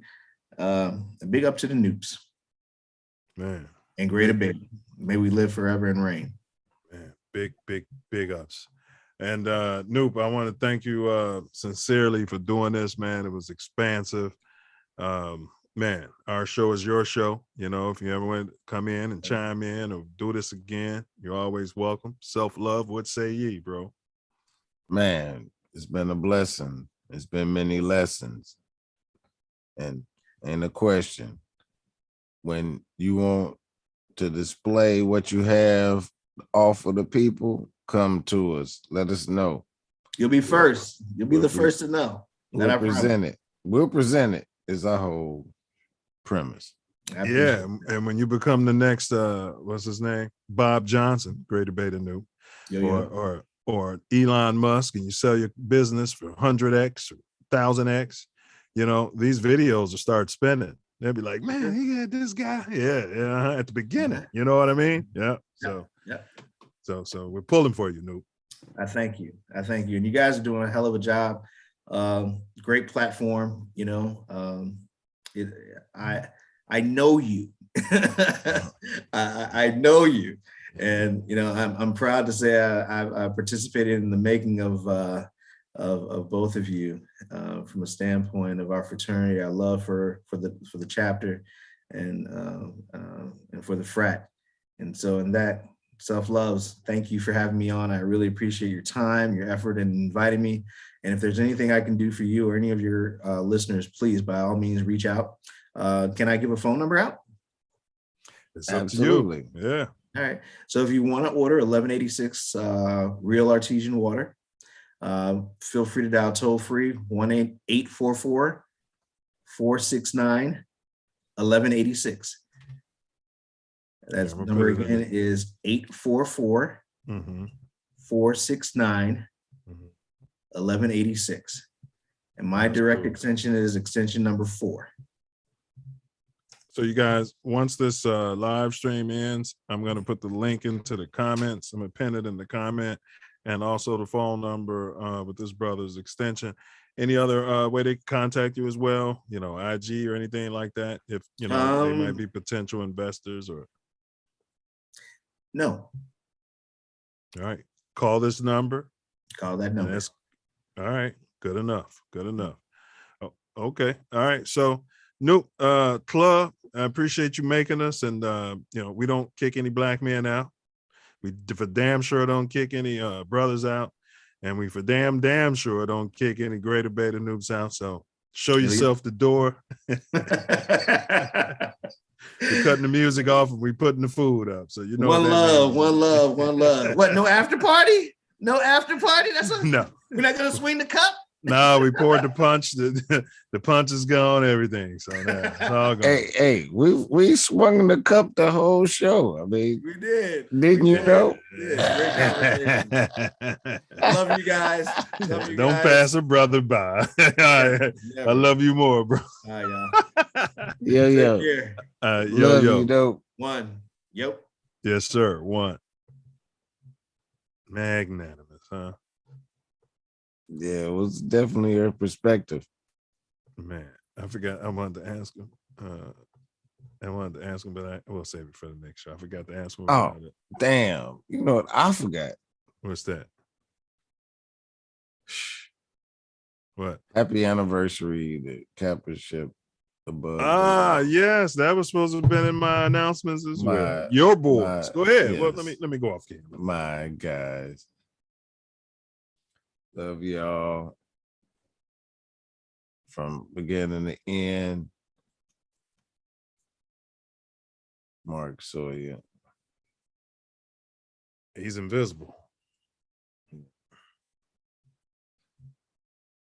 But man, had a disheveled day, and life happens.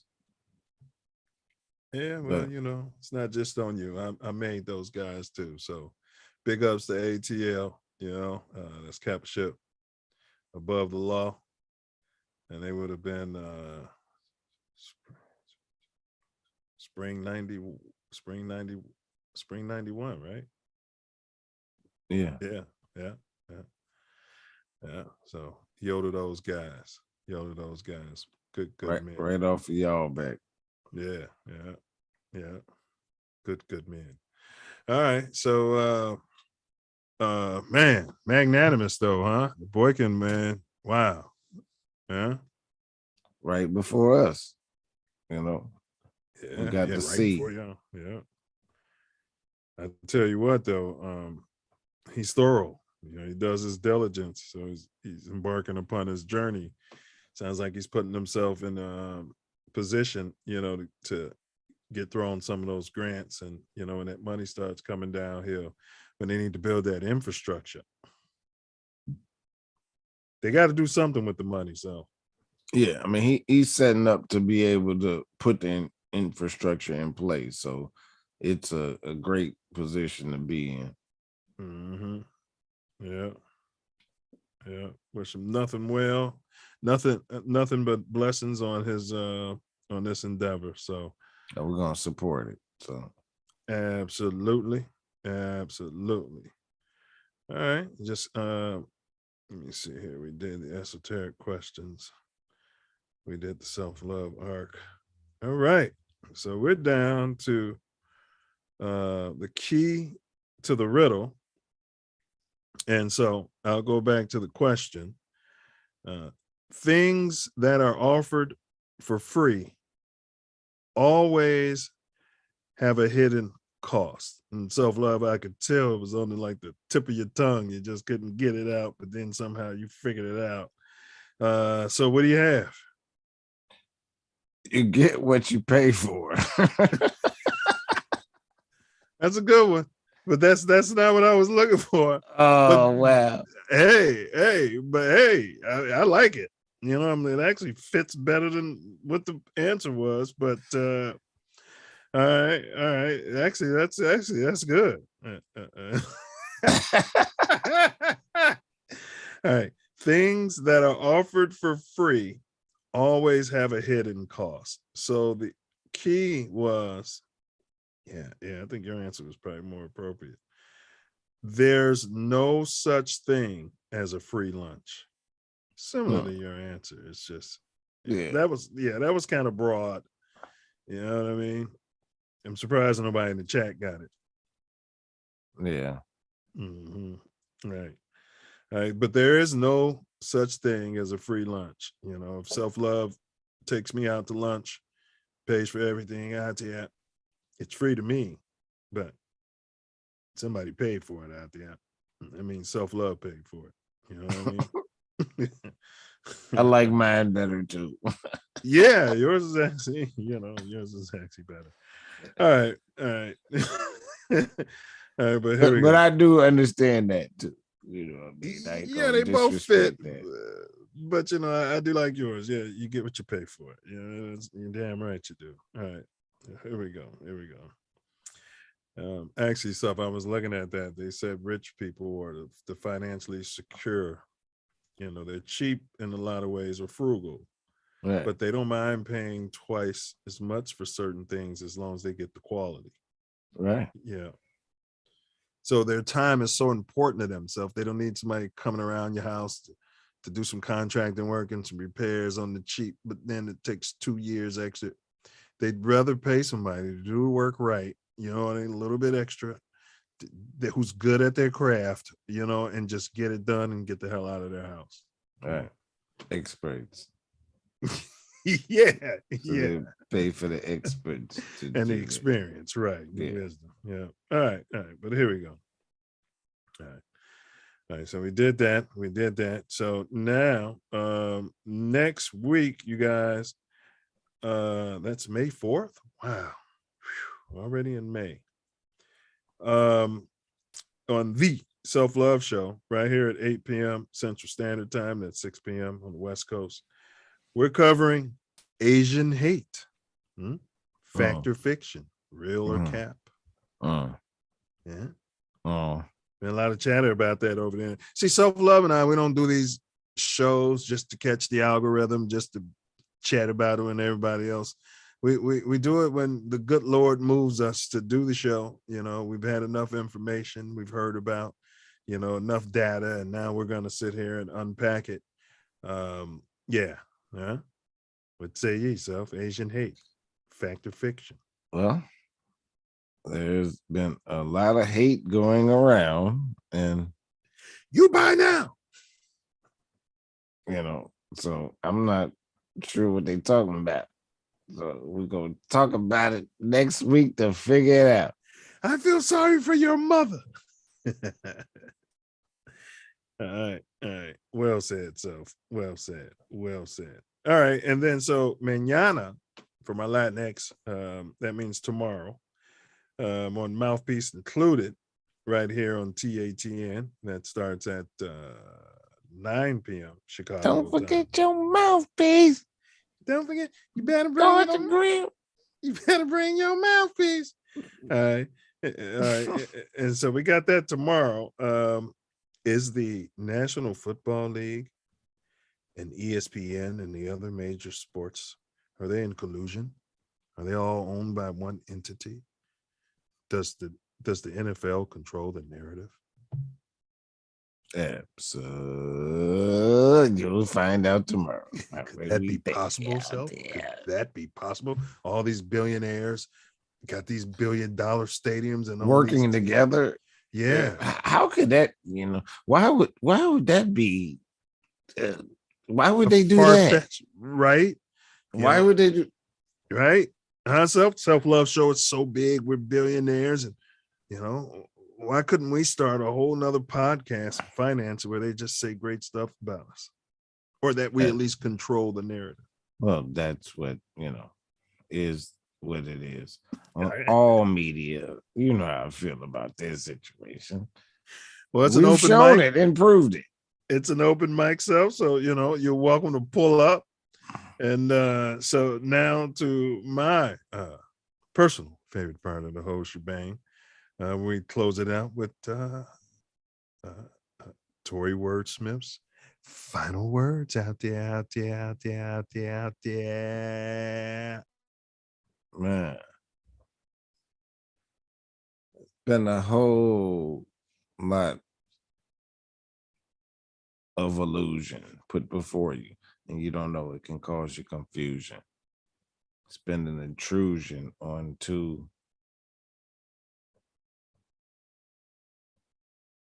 your senses.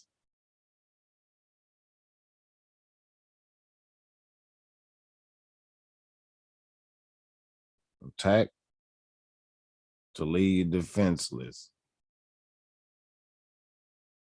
Because we want to wrench this whole situation of entitlement.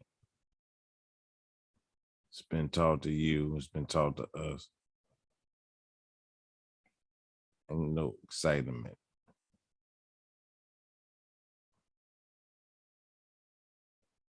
Gotta do what's right, man. Code of ethics, how you feel.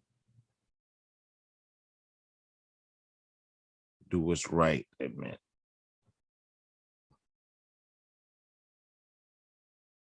As I repeat it, so you know it's true. Otherwise, look what you've been going through. We need to have long-standing relationships. My great-grandparents was married 80 years. Wasn't no abandonment. My grandparents, 65 years, death do them part. My mother and father, he died when I was very young. It was in part. And there are many lessons staying through all the trials and tribulations of marriage. Because believe me, I've been through it. Didn't make it long as my people around me have.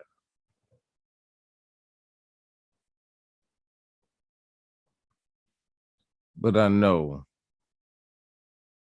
it is a major figure in our growth because hoe hopping and dick flopping ain't the way we supposed to go. You hear that, Lori Lightfoot? And all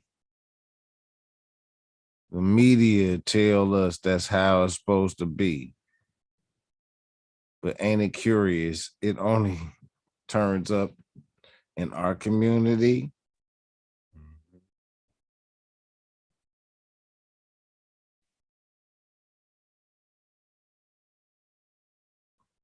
Y'all all know how I feel, and I'm gonna keep it real. Slavery didn't happen the way that he said, especially about the transatlantic appeal. My people, Native, Choctaw, and Cherokee, who's already here.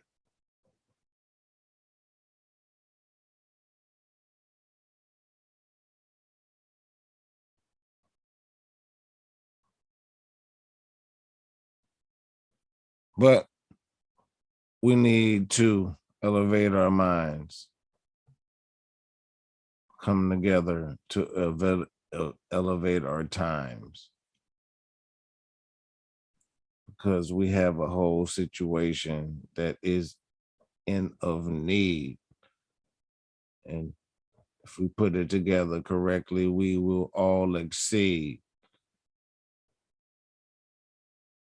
There was billions of $1 trillion plan. And if we work together, we can get our part of that, not our reparations. Because they're going to reparate the bullshit that they created.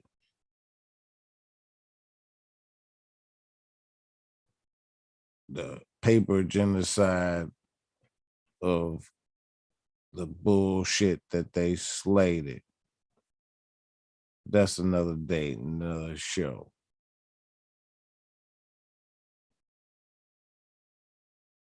Love y'all every day.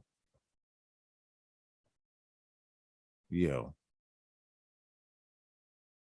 Words.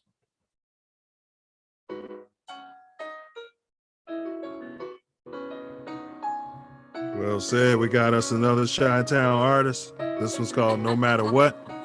Polo G. Fair use, YouTube. They, the algorithm's spazzing out already. We're discussing it.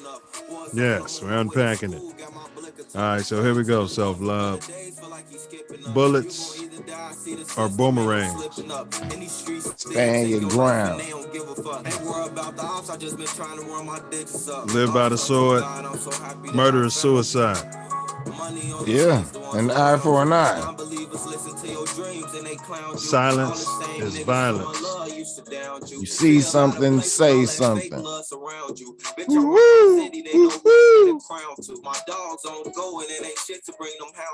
Slave theory. Take some greed, add some ego, lay that over some fear. You got yourself a slave. Yeah. Charity plus humility times love is freedom. Do not answer questions. Question everything. Facts. Fear ain't real. It's all in your head. Fear is cap. It's only the higher vibration of love in different forms. Forgiveness and charity are the highest love vibrations. So, do something charitable for a so-called enemy and end a beef. Healthy people, heal thy people. Please, because hurt people gonna hurt people. Free Chief Malik, free Angel, free Jeff Fort. Free Larry Hoover. Free all the guys, man. Man, prison is slavery. And we all could be like St. Pedro. Keep your eyes on Yahusha. And walk atop H2O. Yeah, man. For sure, man. Just move mountains. You serious, Brody? Move a whole mountain? Yeah, like right there. That mountain right there will move.